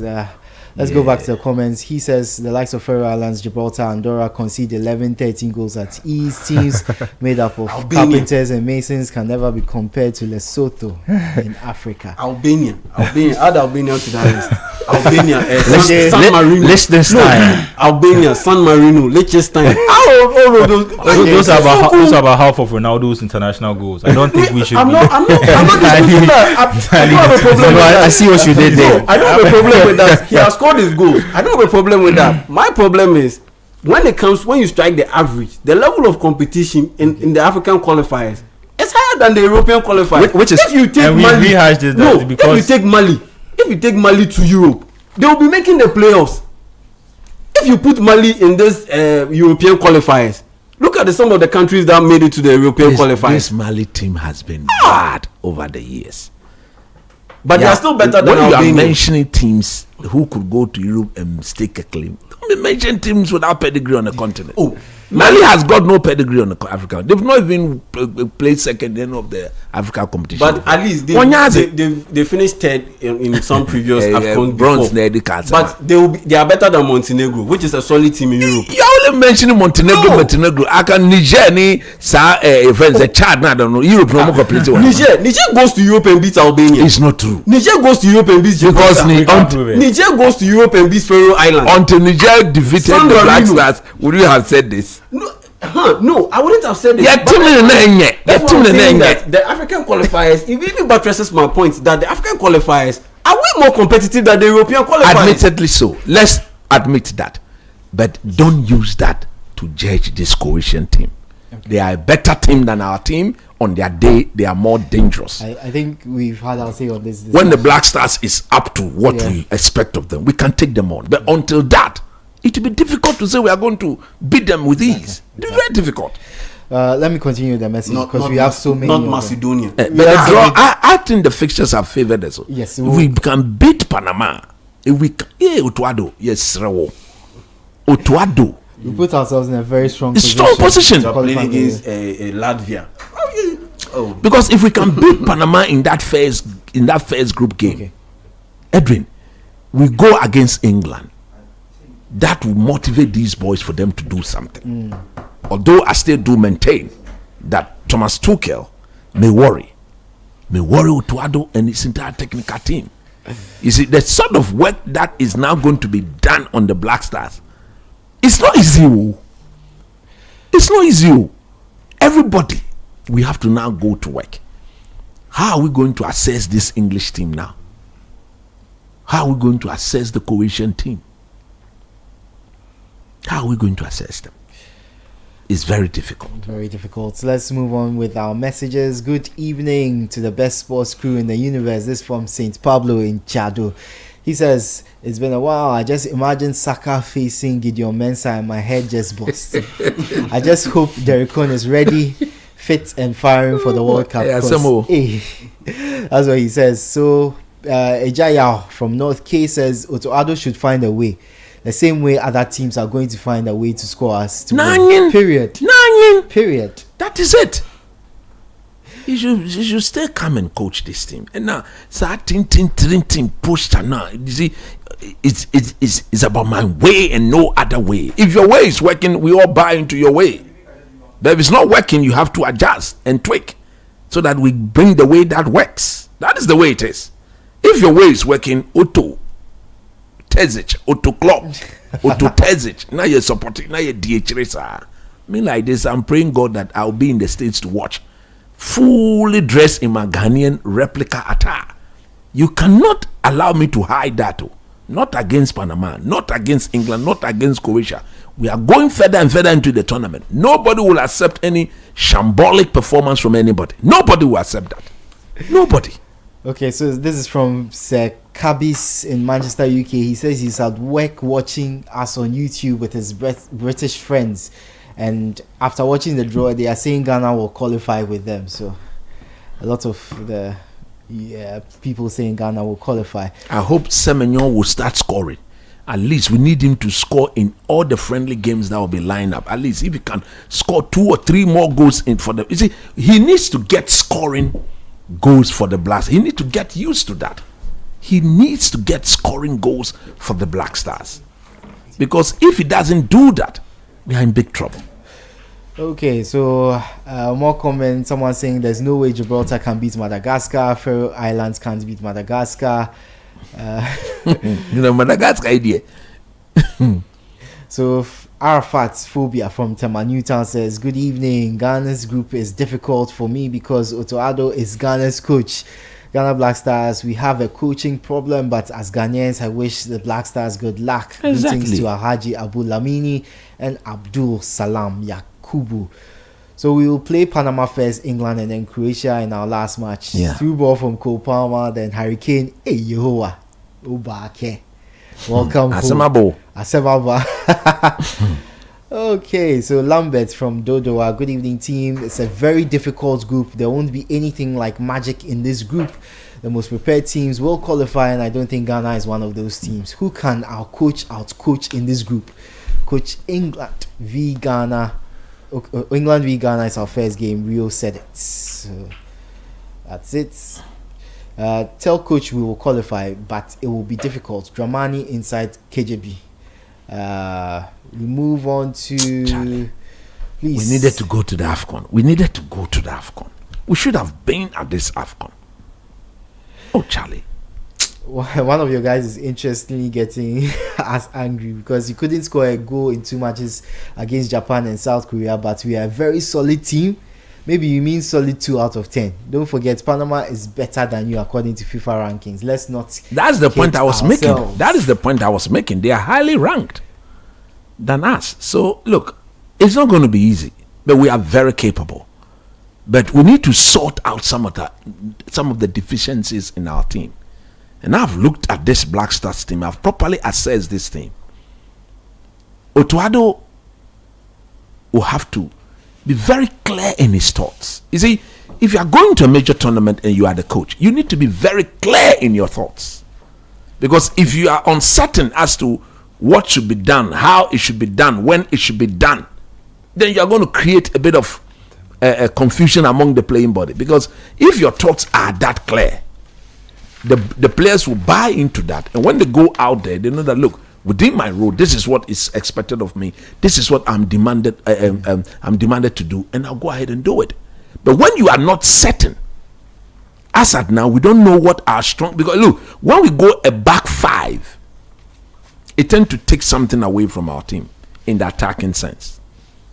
And I look forward to the day that this Black Stars team under Otuado will win games from coming from a losing position.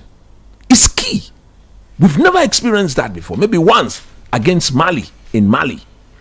Agreed? I stand to be corrected on that. Maybe once against Mali in Mali. But apart from that, any game for which we've considered first. Cape Verde, we either draw or lose the game. We went down by 2-0. No, this was against Mali. Is it Central African Republic rather? Yes. In Kumasi. Yes. We went down by 2-0 and then came back. No, we scored first. No. In that 4-3 game, yes. We had the first penalty. Jordan scored, then they equalized, then they came back. But they did take the lead. They take the lead. Yeah, they took the lead. You understand? So the point I'm making is that we need to get used to, because I foresee that happening in the World Cup.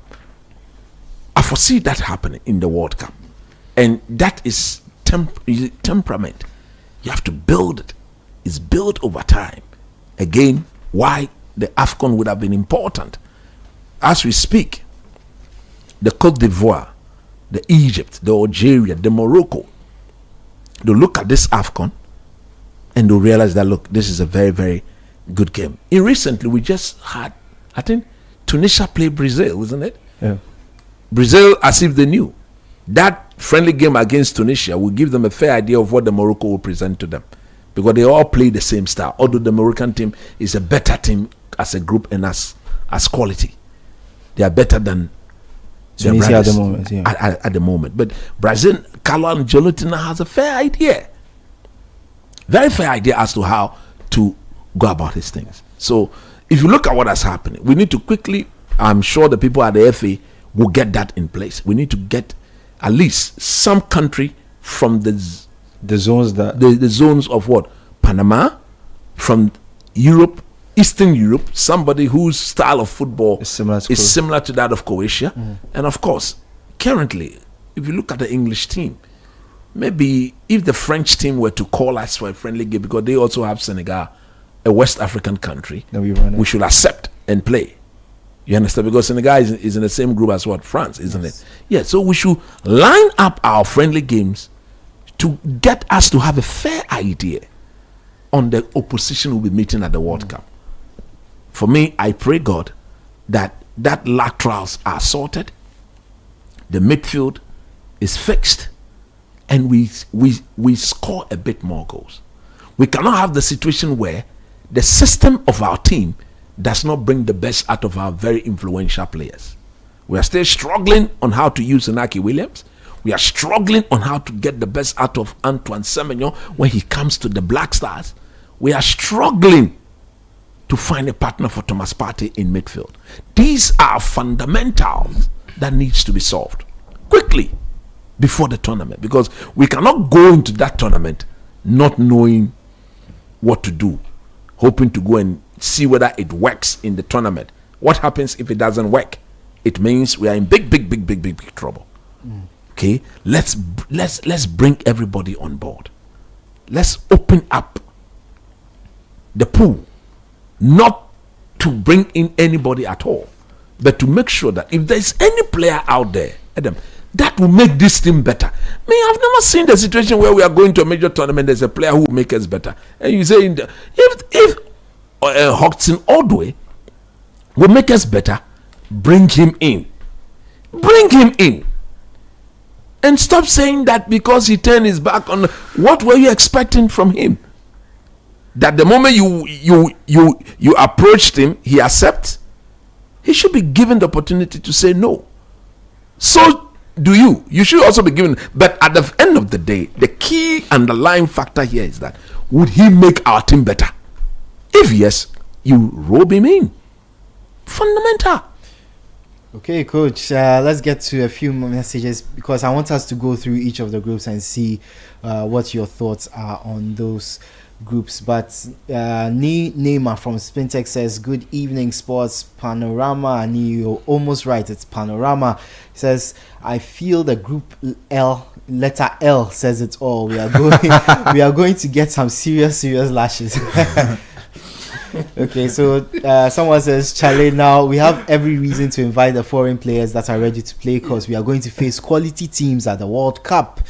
Good evening, City Sports crew. This is a very tough draw for Ghana because England and Croatia are very good and have very quality players. Otoado and his Black Stars have a lot of work to do if we want to progress out of the group stage. Big show listening inside Amasaman. Kelvin from Ashaiman, we hope for fitness for all our players. Nitojo from Tema Newtown. Can Coach Otoado win against Panama, Croatia, England? That's the question we are all asking. Kobe Bading from Dansoman. Some of these European countries of late are just properly coached, especially Croatia, Germany, Switzerland, Italy, Austria. They are not exceptional compared to us. Can I just comment on that point? That's I feel like we keep rehashing the same point, but that's why it lets me down about Otoado, because as we see players getting better, don't we? There are certain players who, when you see them playing now, they are much better than the player. Someone like Vinicius. The same thing happens with managers. It's just less obvious to our eye. Sometimes we have more pertaining or more how would I say? But there are certain issues, more pertaining issues at certain times that make it look like certain managers have either had really good careers or they haven't been able to perform at certain teams. But I think if you look at someone like Arteta, I think managers over time do get better. Exactly. If you give this team to Arteta, this team that Arteta has now to Arteta when he first came, he does not go anywhere near the league with them because he himself was not at a level yet where he could get them to compete for these things. And that's why I still think that as good as Otoado has become, I think that's where we are still letting ourselves down because we don't have someone who has enough experience of these big tournaments or these. And it's not even just about World Cup because he's been at a World Cup before, but it's about he hasn't managed on Champions League nights. He hasn't managed in a league season where he needed to he hasn't been in pressure situations as a manager. So I don't know how he's going to react in these situations. And to make that his first experience of that to be a World Cup is crazy. He didn't go to an AFCON, and then his next experience of that is another World Cup. Oh, that's and when it's simplified that these European teams are not they're not exceptional. They are just coached well. It's really the difference. That's the point I was going to. It's really the difference. Sometimes it's not they are just coached well. It's not sometimes. These tournaments are won. A lot of people speak about how great Messi was during Argentina's run in the World Cup, but I don't think enough credit is given to Argentina's manager. He coached the team. He coached the team in a crazy way. He almost had like a plan for. He didn't repeat the plan for every single game. It wasn't Argentina. That's how we set up and we play every single game. You could tell he had mapped out strategies for every game they played. And sometimes it goes under the radar because of how some of the individual performances came up on the day. But that's when you need those players too. Because when the tactics get to a point, sometimes the differential factor is those magic players. But the springboard needs to be strong. And do we have that strong springboard? I don't think so. And sorry, just to finish up, just on coach's other point, I think we need to develop a culture where as soon as we get to the World Cup, we are content with the players we have. I don't want it to become like an England situation where it's like as soon as we see that maybe, if Hudson-Odoi was there, he would have done this. Or if this guy was there, he would have done it. No. And I understand what you are saying. No. Before the World Cup, ahead. I get that. We need to get the best players as possible. Yeah, but once we get to the World Cup, if we have Hudson-Odoi there and let's say Joseph Penso didn't make it, we don't want the situation where it's like how the Ghana supporters are like, if Joseph Penso was there instead of this player, he would have done this. Or if this player was there. And the reason they are not there is the reason why we are not winning. I think we need to avoid the blame culture now. Try and get the best players that we can, and once we get there, and even if the head coach is still Otto Addo, we support all of them and we see how far this team can go. And if they can't go further, then we do the analysis and diagnosis and see, why didn't he work out? And then I think some of us feel we know the reasons already. Maybe the World Cup is what's going to make these reasons manifest for other people who are less uncertain about it, to see the problems within the squad. And then we work on it going forward. But I don't want it to become a thing where it's like the one that's not here, the one that would have solved the problem, if that makes sense. It's a constant shift and change. Once this one is here, this guy would have worked. Once this guy is here, and I think we just need to have a different outlook on the national team. Okay. Just before you ask the next question, are we certain about where we'll be based? We're not certain please, yet. I mean, are we certain about where we'll be based? If you can update that. We'll get to that in a bit. But coach, I want us to go through all the groups and see what will happen in these groups. So Group A, Mexico, South Africa, South Korea, and the winner of the playoff between Czech Republic, Denmark, Ireland, and North Macedonia. First of all, on the playoff, yes, I fancy Denmark. I fancy Denmark to be added to it. Coach, before you get to that, we right. have on the line City Sports editor Benjamin Nketiah, who is joining us from the US Embassy, where there was a watch party for the draw. Benjamin, good evening. How are you doing? Good evening, Edwin, and good evening to all the guys on the show and the listeners of the show as well. Tell us about the atmosphere there. How did the US, everybody at the US Embassy celebrate or not, or otherwise, after the draw was made? Well, as of now, the watch party has ended, and so most people are basically dispersing. But I can tell you for a fact that throughout the duration of the draw, Ghanaians were on tenterhooks for most parts. And I mean, for everybody who watched, you realize that we were one of the last teams to be drawn. And right up until the ball that contained Ghana was picked out, lots of the people in the room kept oohing and eyeing about whether we were going to join which particular group or not. And then we were eventually placed in the dreaded Group L. And I could tell you, you could feel there was a lot of oohs and ahs, like not the positive one, but in the negative sense. Like you could tell that a lot of people were dreading it and were not too happy with the draw. But then I feel like that immediately changed into some cautious optimism, if I can say that.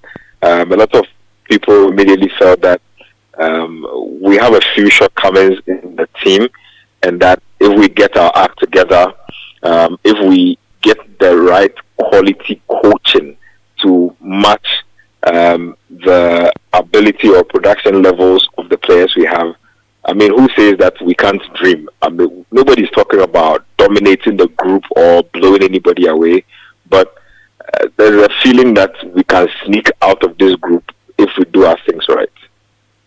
Well, have you got any thoughts from the people at the embassy on the United States, Canada, and Mexico hosting the World Cup? How do they feel about this big tournament coming to them, especially when the US isn't known as a huge football-loving country? What was the feeling about the World Cup being hosted in the US?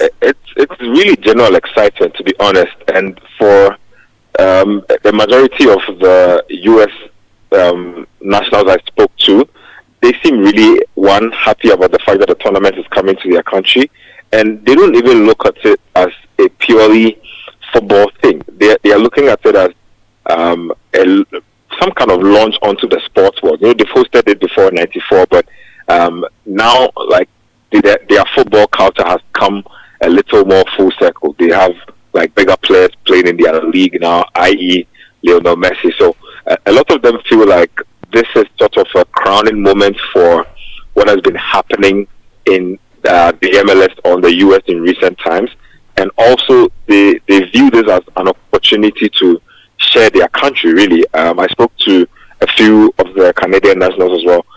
They also kind of think that a lot of people don't know too much about their country, and most people's knowledge about their country is limited to a few popular cities. And so they look at this as an opportunity to open up culturally to the rest of the world, to be able to share what their countries have to offer in terms of not just football, but in terms of tourism, in terms of marketing. Like, there's a lot at stake here in terms of everything that you can gain from the World Cup. But the US especially, a lot of them are excited about being in the World Cup with Ghana again. And some people wanted us to be in the same group with Ghana, but now that we missed out on being in the same group with them, they still say that, you know what, we should get our act together so we can meet them down the line, because we have unfinished business. Remember, we have some history in the World Cup 2010 and I believe 2014.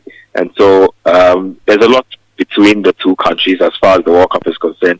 Generally, I get the feeling that most people who came would have preferred, how do you call it, a more straightforward group, if I could put it like that. But you never know. I had a word with Tony Balfour, and he said something interesting. I asked him about Ghana being put in a complicated group and whether he would have loved a more favorable group. And he literally asked me, what is a more favorable group? Because it's a World Cup, and almost every team that have qualified to be there believes that they have earned the right to be there. And so you might write off a certain team as a minnow, you might write off a certain team because they don't have a lot of global football pedigree. But what Saudi Arabia showed us in the last World Cup is that anything can happen. As Coach Nimli likes to say, football telling its own story. So if you probably don't want to be on the wrong side of football telling its own story, then you probably just need to dot your I's and cross your T's properly, because this is going to be Ghana's fifth World Cup. I mean, we are not novices at the World Cup anymore. We are not the kind of country that should be showing up just to participate. We should be showing up to be counted. So I think a lot of people are in between, in the middle of the pile, not swinging too far down the we should have gotten an easy group, not swinging too far. This group is too hard.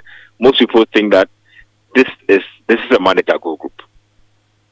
Okay, so Ben, final question from me. One of the major talking points from tonight before the draw was US President Donald Trump being awarded the Peace Prize, or the Peace Prize for his work in ensuring peace across the world. What was the general reaction from the people at the embassy to that award, if you saw anything? I don't think I caught much regards to that particular one. I wouldn't lie to you. I didn't catch much with regards to that, but just a few people dropping comments here and there. They just find it curious that the award would come at this particular time, but it would be hard for me to put like a finger on like general sentiment around it. But I just thought a few people found it very curious, especially since it's a pretty new creation and all of that. Yeah.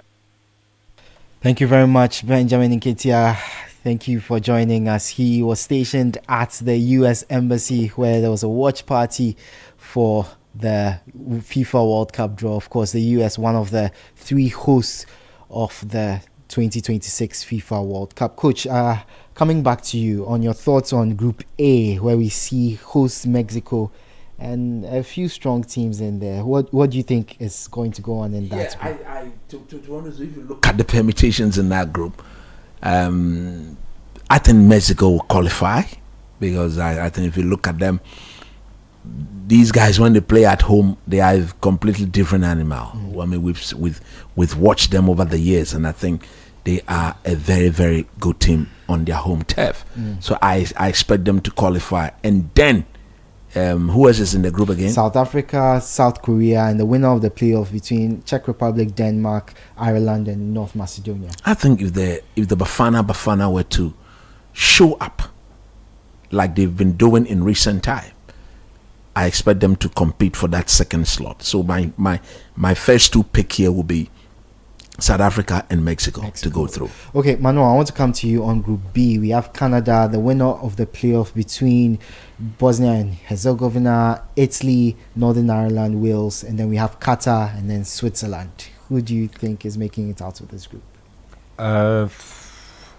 It's a tough group. I think in all things, I think Canada and Switzerland are probably looking at this more, slightly more excited, because I think Switzerland, they haven't been able to translate. I mean, they show up at tournaments, but then I think they haven't been able to go beyond that and impress at tournaments itself. I don't know if Canada would have made it to the World Cup if they were not qualified as a host, but they're all, just by nature of the fact that they're hosting it just for this tournament at least. They're not there solely based on sporting merit. So just looking at the group, I probably think Switzerland should probably win this. But I worry about Qatar. We spoke about Qatar, and obviously the last time they were in Canada's position, they didn't qualify on merit, and they, like you said, they performed well in the games, but they were not able to make it out of the group stage. They've gone to invest in you see a top level manager. You can. Yeah, I mean they've gone for one of the more prominent managers in Europe with the hope that they will be able to change their fortunes, and clearly it's yielding results. They've been able to qualify for a World Cup, and once, like the point Ben was saying, like once you're in a World Cup, it's really hard to now say, oh, can I have easy teams until the end? So I think that Switzerland will probably be favorites, but Canada will also have a shout of either qualifying as second or going top themselves. Adam, I want to come to you on Group C: Brazil, Morocco, Haiti, Scotland. Brazil. Brazil don't convince me of late, so I don't know. Like, I feel like that group is really, really open, because I think Scotland puts in a great shift to eventually make it to the tournament. I mean, on paper, obviously, I think the favorites are Brazil and Morocco, the pedigree they both displayed in the last few years from tournament to tournament. But I just feel like Scotland has something for me in there. I don't know. I feel like Scotland just can. Scotland are the people who can probably shake it up in the group and make it a bit more competitive. So let's see how that goes. But on the merit of the track record of the teams in the group across the last few international tournaments, I think Brazil and Morocco should be clear favorites. But let's see if Maxos and these guys have something for us. Just to revert on that, all that's slightly dependent on if Italy makes it through. I think if Italy are able to come through from Porto, that changes the narrative entirely. But if not, then I still stand by Switzerland and. Okay, so because of that reason, I'm going to skip Group D, which has USA, Paraguay, Australia, and one of the qualifiers from the Europe region, and head to Group E. Coach, Germany, Curacao, Cote d'Ivoire, Ecuador. Are we seeing the African champions qualify from this group? They have to. I think if they don't qualify, it will be a massive disappointment. Because if you look at the group against the Germans themselves still have issues. They are still in a rebuilding phase. They are still in the rebuilding phase. And this Ivorian team, having won the AFCON, if they can stick to that form, I think they should be a worry. Just point out, this is a German team that, if I'm right, they haven't made it from the last two group stages. Exactly, in the last previous World Cup tournament. And I think Cote d'Ivoire against Ecuador, I think it will be a very, very equal game, because the Ivorians will match them for physicality. You know, those Ecuadors and those, they are very, very physical in their approach. So the Ivorians, I believe, will match their physicality, and then it will come down to technical ability. So I expect Cote d'Ivoire to sail through, and then Germany and Ecuador to battle for the other slot in the group. Okay, so we'll move on to Group F: Netherlands, Japan, Tunisia, and the winner of the playoff between Albania, Poland, Sweden, and Ukraine. But I tip Netherlands and Japan to go through. Yeah, I think that too. It looks Netherlands, Japan. Okay, Manu, I want to come to you. Group G: Belgium, Egypt, Iran, New Zealand. I mean, I think Belgium end up as favorites for this. Okay. They are also in the same problem that I had with the other team, that they have also passed Croatia, that they are slightly past the golden generation. They are at the wrong end of it, because they had Hazard and De Bruyne, and they weren't. I mean, they were able to get a World Cup quarterfinal against Brazil, semi-final against Brazil. Yeah, they finished third. They lost. They beat Brazil and then got to the semi-final and then lost to France. France. Yeah, they lost to France in the semi-final. Yeah, so I think Belgium should, at least in terms of the group, I think they should see themselves as favorites. Egypt, Egypt should probably also. Iran, coach was saying that Iran are performing well, but I think if Egypt are serious, they have a lot of quality players, Marmoush and others, who clearly can make a difference. So I think that Egypt should finish second. Mohamed Salah. I think that's the name he doesn't want to mention. Mohamed Salah. They don't want to seem biased, but yeah, they have him to be. They have one of the best players in the world who can clearly make an impact. So that's helps. funny. That helps. Okay, so Group H has Spain, Cape Verde, Saudi Arabia, and Uruguay. A very tough group. No, I think that should go. I think Spain and Uruguay should dominate that group. Spain tops that, and then Uruguay to qualify. Unless maybe Cape Verde decide as hopefully maybe Cape Verde can get qualified as the third place team if they're able to beat Saudi Arabia. You know, don't look down on them. I wanted to avoid the groups with still undetermined teams, but this is too juicy to avoid. France, Senegal, Norway, and the winners of the playoff between Bolivia, Iraq, and Suriname. I would like to see Suriname get in there. I'll even lie. Really? I would like to see Suriname get in there. Yeah. For like, look, I'm going to be a bit. I think I'll tip France to top that group, and then Norway with Senegal a dark horse. Yeah, I think this is one of those teams where I can say for certain that I think the third best placed team in this will qualify.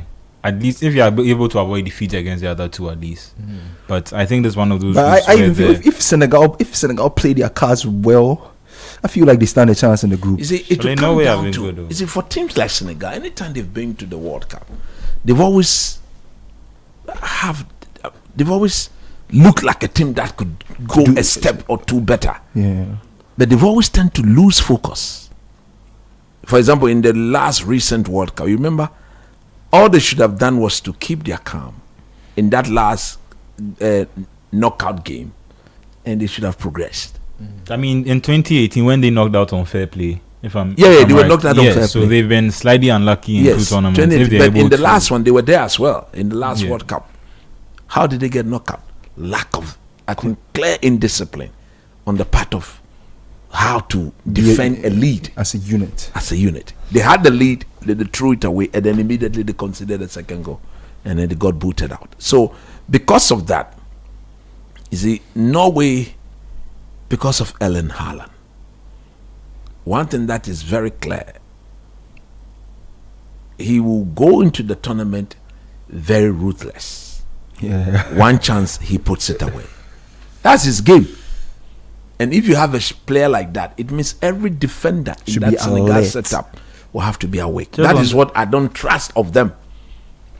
Yeah, the fact that Haaland doesn't need too many chances to score as well. And to be fair, Haaland, you would think that he's the type of player who needs quality chances, but he's shown that regardless of where he is, international level, Dortmund, he needs half a chance, and he puts it away. So score 2-3 goals. So okay, so quick thoughts on these ones. Group J: Argentina, Algeria, Austria, Jordan.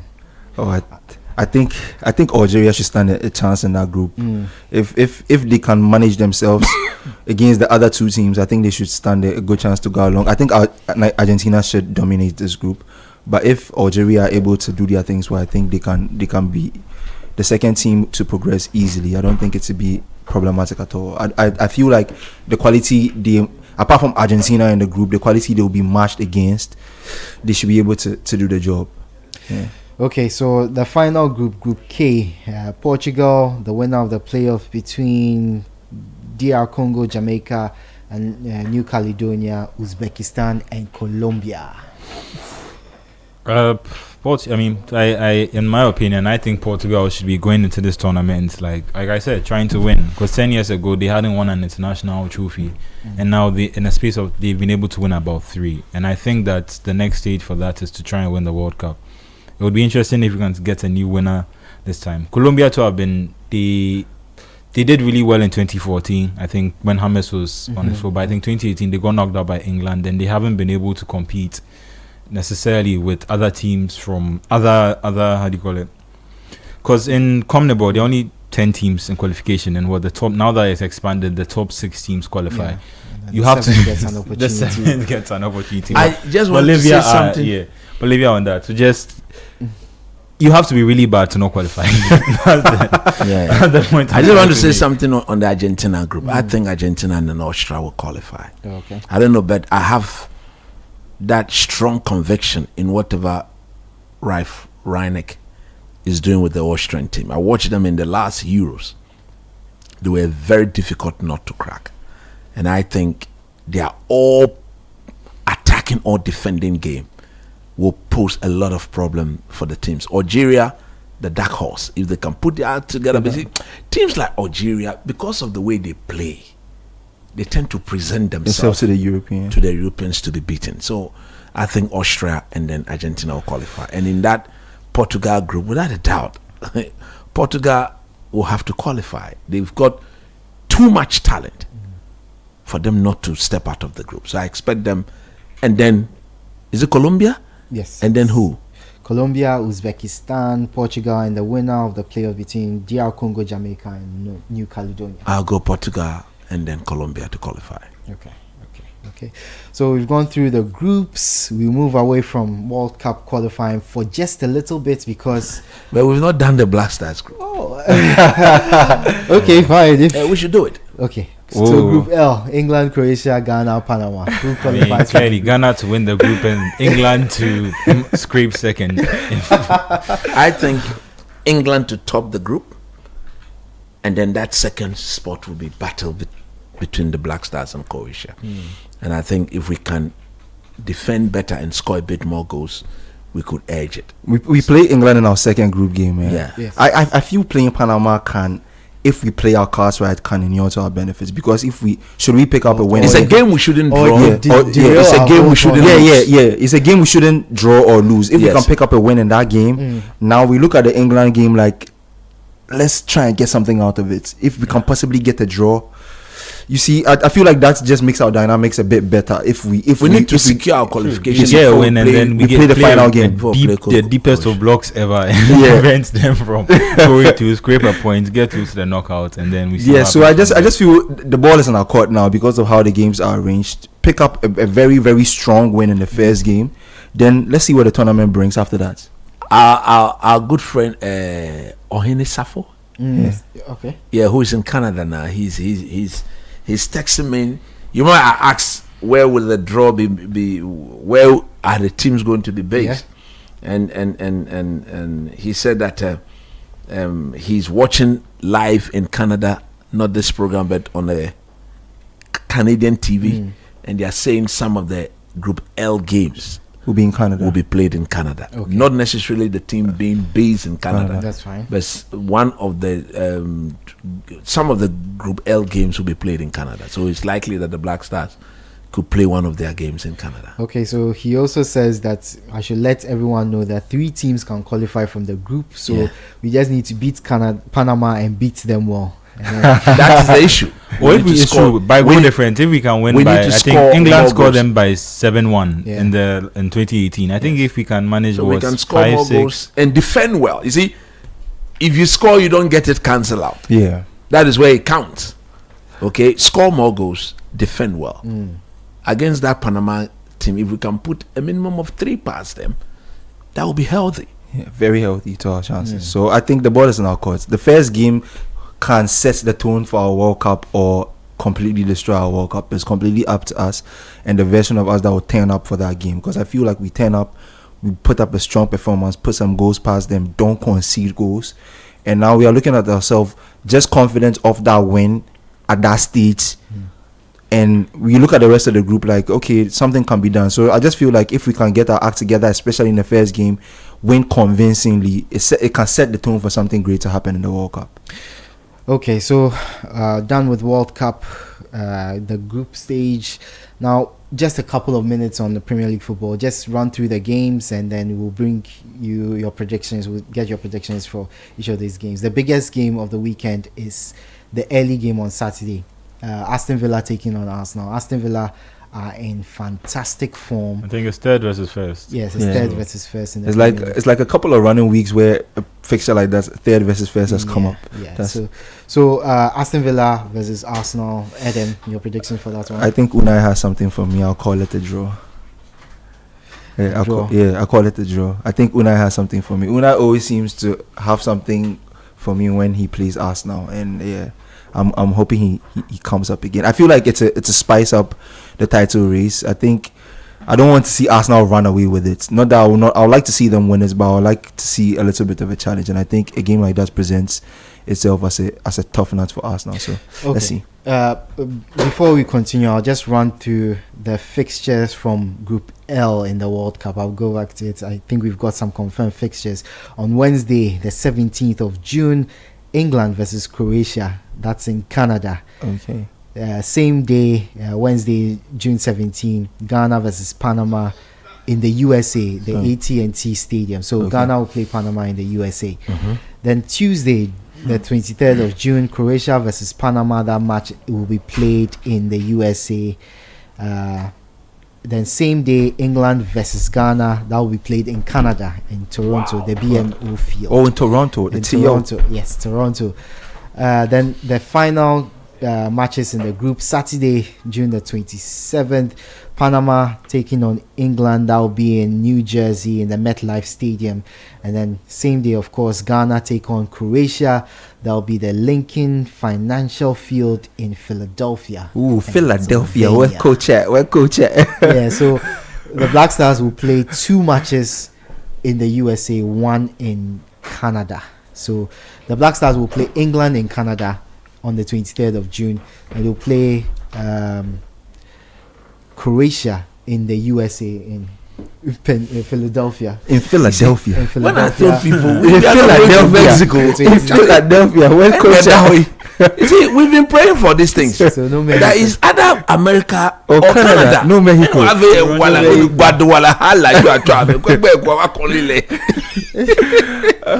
Yeah, man. So we'll be in Philadelphia. Yeah, Philadelphia. Toronto. We'll be in Toronto, Yeah. Philadelphia, and I believe The TO and Philly. So 2 in the US, 1 in Canada. Yes, 2 in the US. This will be a 1 in massive Canada. experience. So, hey, you're circle. So Arlington, Dallas, Philadelphia, Pennsylvania, and then Toronto, Canada. That would be beautiful. Yeah. That would be beautiful. That would be beautiful. It was wonderful. I mean, to be fair, we've been to Morocco a lot over the last few years. There have been so many tournaments there, so I think we can miss this AFCON. but the World Cup, we have to be there. We have to be there. Okay, so back to the Premier League. Aston Villa, Arsenal. Yeah, I say I call it a draw. A draw in that Yeah. game. It's being played at Villa Park, right? Villa Park. It's being played at Villa Park. I think Unai can pull out something So there. Arsenal needs to start losing. And my problem isn't just with them. The problem is every day. The reason why I think Adam was pointing out that it seems like the chasing pack keeps rotating is because they keep losing. Man, they are not serious. Chelsea lose and then Man City win and then nobody Man City seems to. lose. Yeah. City seemed to be a little, but even they it wasn't too long ago that they lost to, was it Newcastle? Yeah. Yeah. So I hope Aston Villa can win to at least keep the title race competitive. Because the thing you need for a title is for Arsenal to start feeling the pressure. If they are 10-12 points clear, they don't feel the pressure. So I'd go for an Aston Villa win. Aston Villa win. Coach, Arsenal, Aston Villa. I think Arsenal will win. Arsenal win. Because defensively, they hardly concede goals. I Villa, think- on the other hand, I think I saw Mosquera is out for about 7 or 8 weeks. Yeah, he will. Now they're without Mosquera, Gabriel, and Saliba. And Saliba. don't worry, there's Timber. Those guys are Juliet. See, they are But specialists I in think the role. at some point we need to talk about Arteta and this injury because it happened. It seems to be, and it's never long-term injuries. It's just these little muscle injuries. And I've heard someone talk about how these are usually probably down to the way they train. And I think that's why he increased the squad so that he can have more players to choose from. But it seems like some way, somehow, he's never able to have all his players fit at the same time. Yeah. And it hasn't been like that since the start of the season. Because even for the season, Hazard got injured for the start of the season. They've had too many recurring problems in different areas. Okay, so just quick predictions and then we close this. Manchester City, Sunderland. Where's that being played at? Etihad. Sunderland, they are doing things this season. I think City should win, but they will edge it slightly. Okay. Yeah. Tottenham, Brentford. Frank needs to win, but Brentford are in good form, so I'd go for a draw. A draw. Bournemouth, Chelsea. Bournemouth are in horrible form. Their form is very horrible. Yeah. Chelsea, the rotation will have to come to the fore, meaning that this is to justify why he rotated the team in midweek. So I expect Chelsea to go out there, but it's going to be a very difficult game. If you want to beat Bournemouth, you need to match their intensity, you need to match their runs, you need to match everything. You need to run. And Chelsea have a Champions League match to be played, I think, on Tuesday. So I want to see how Enzo Maresca is looking, because Chelsea actually will be playing 9 games in 30 days. Yeah. Starting from this weekend. So it will come down to the man management skill of the two. It is good to rotate, but the rotation should be done in a smart way. He rotated in midweek. I think he wasn't smart in the rotation. There was the need to do so, but in doing so, you don't put Tosin Aderebio and bow that. I think he himself has confessed that his mistake was that he should have started Joshua Champong. Yes, a Champong. And then that is what I'm saying, that there wasn't any smartness to that. Shout out to a Champong. Hopefully he would have learned from that. Open. And then do the, if he does the right thing, and then he like Delap. I don't know what is wrong with that player. Apparently, Delap is not a deadly finisher. No, he cannot be a deadly finisher. We know him. He's English. He's overly obsessed. He's overly obsessed with the physicality of the game, not with the play football. But I expect Chelsea to get a result. I cannot see them losing back-to-back games. Okay, of course, we'll bring you updates on the Republic of Football this weekend from 2 to 5 p.m. on Saturday and on Sunday. Any last words, any shout-outs for everybody before we go? Shout out to Joseph Champo. Joseph Champo for you. Cherry Black Stars, go all the way in 2026 World Cup. We can do it. We can do it. Coach, do you have anything to say? I think finally the die is cast. We know where we'll be, or we know where we'll be playing our games. 1 game in Canada, 2 in the States. Those people who have been put in charge to make sure that our visa are properly processed. We don't want any kumsi. We don't want any luguzan. Make sure that the visa is smoothly given. U.S. Embassy. There's a reason why we are playing 2 games in America. But we need more visas from the embassy. God bless us all. Amen. Well, it's a wrap. Thank you for joining us for the 2026 FIFA World Cup Draw. And now we know it's England, Croatia, Ghana, and Panama. You can visit City Sports Online for the full draw. Check out our social media platforms for more information. Thank you for joining us. Thank you to Coach Christopher Nimley, Yahweh J. Minta, Manuel Kwache, and Kelvin Edem Kai. Join us for the Republic of Football tomorrow. We kick things off from 2 p.m. Have a good night.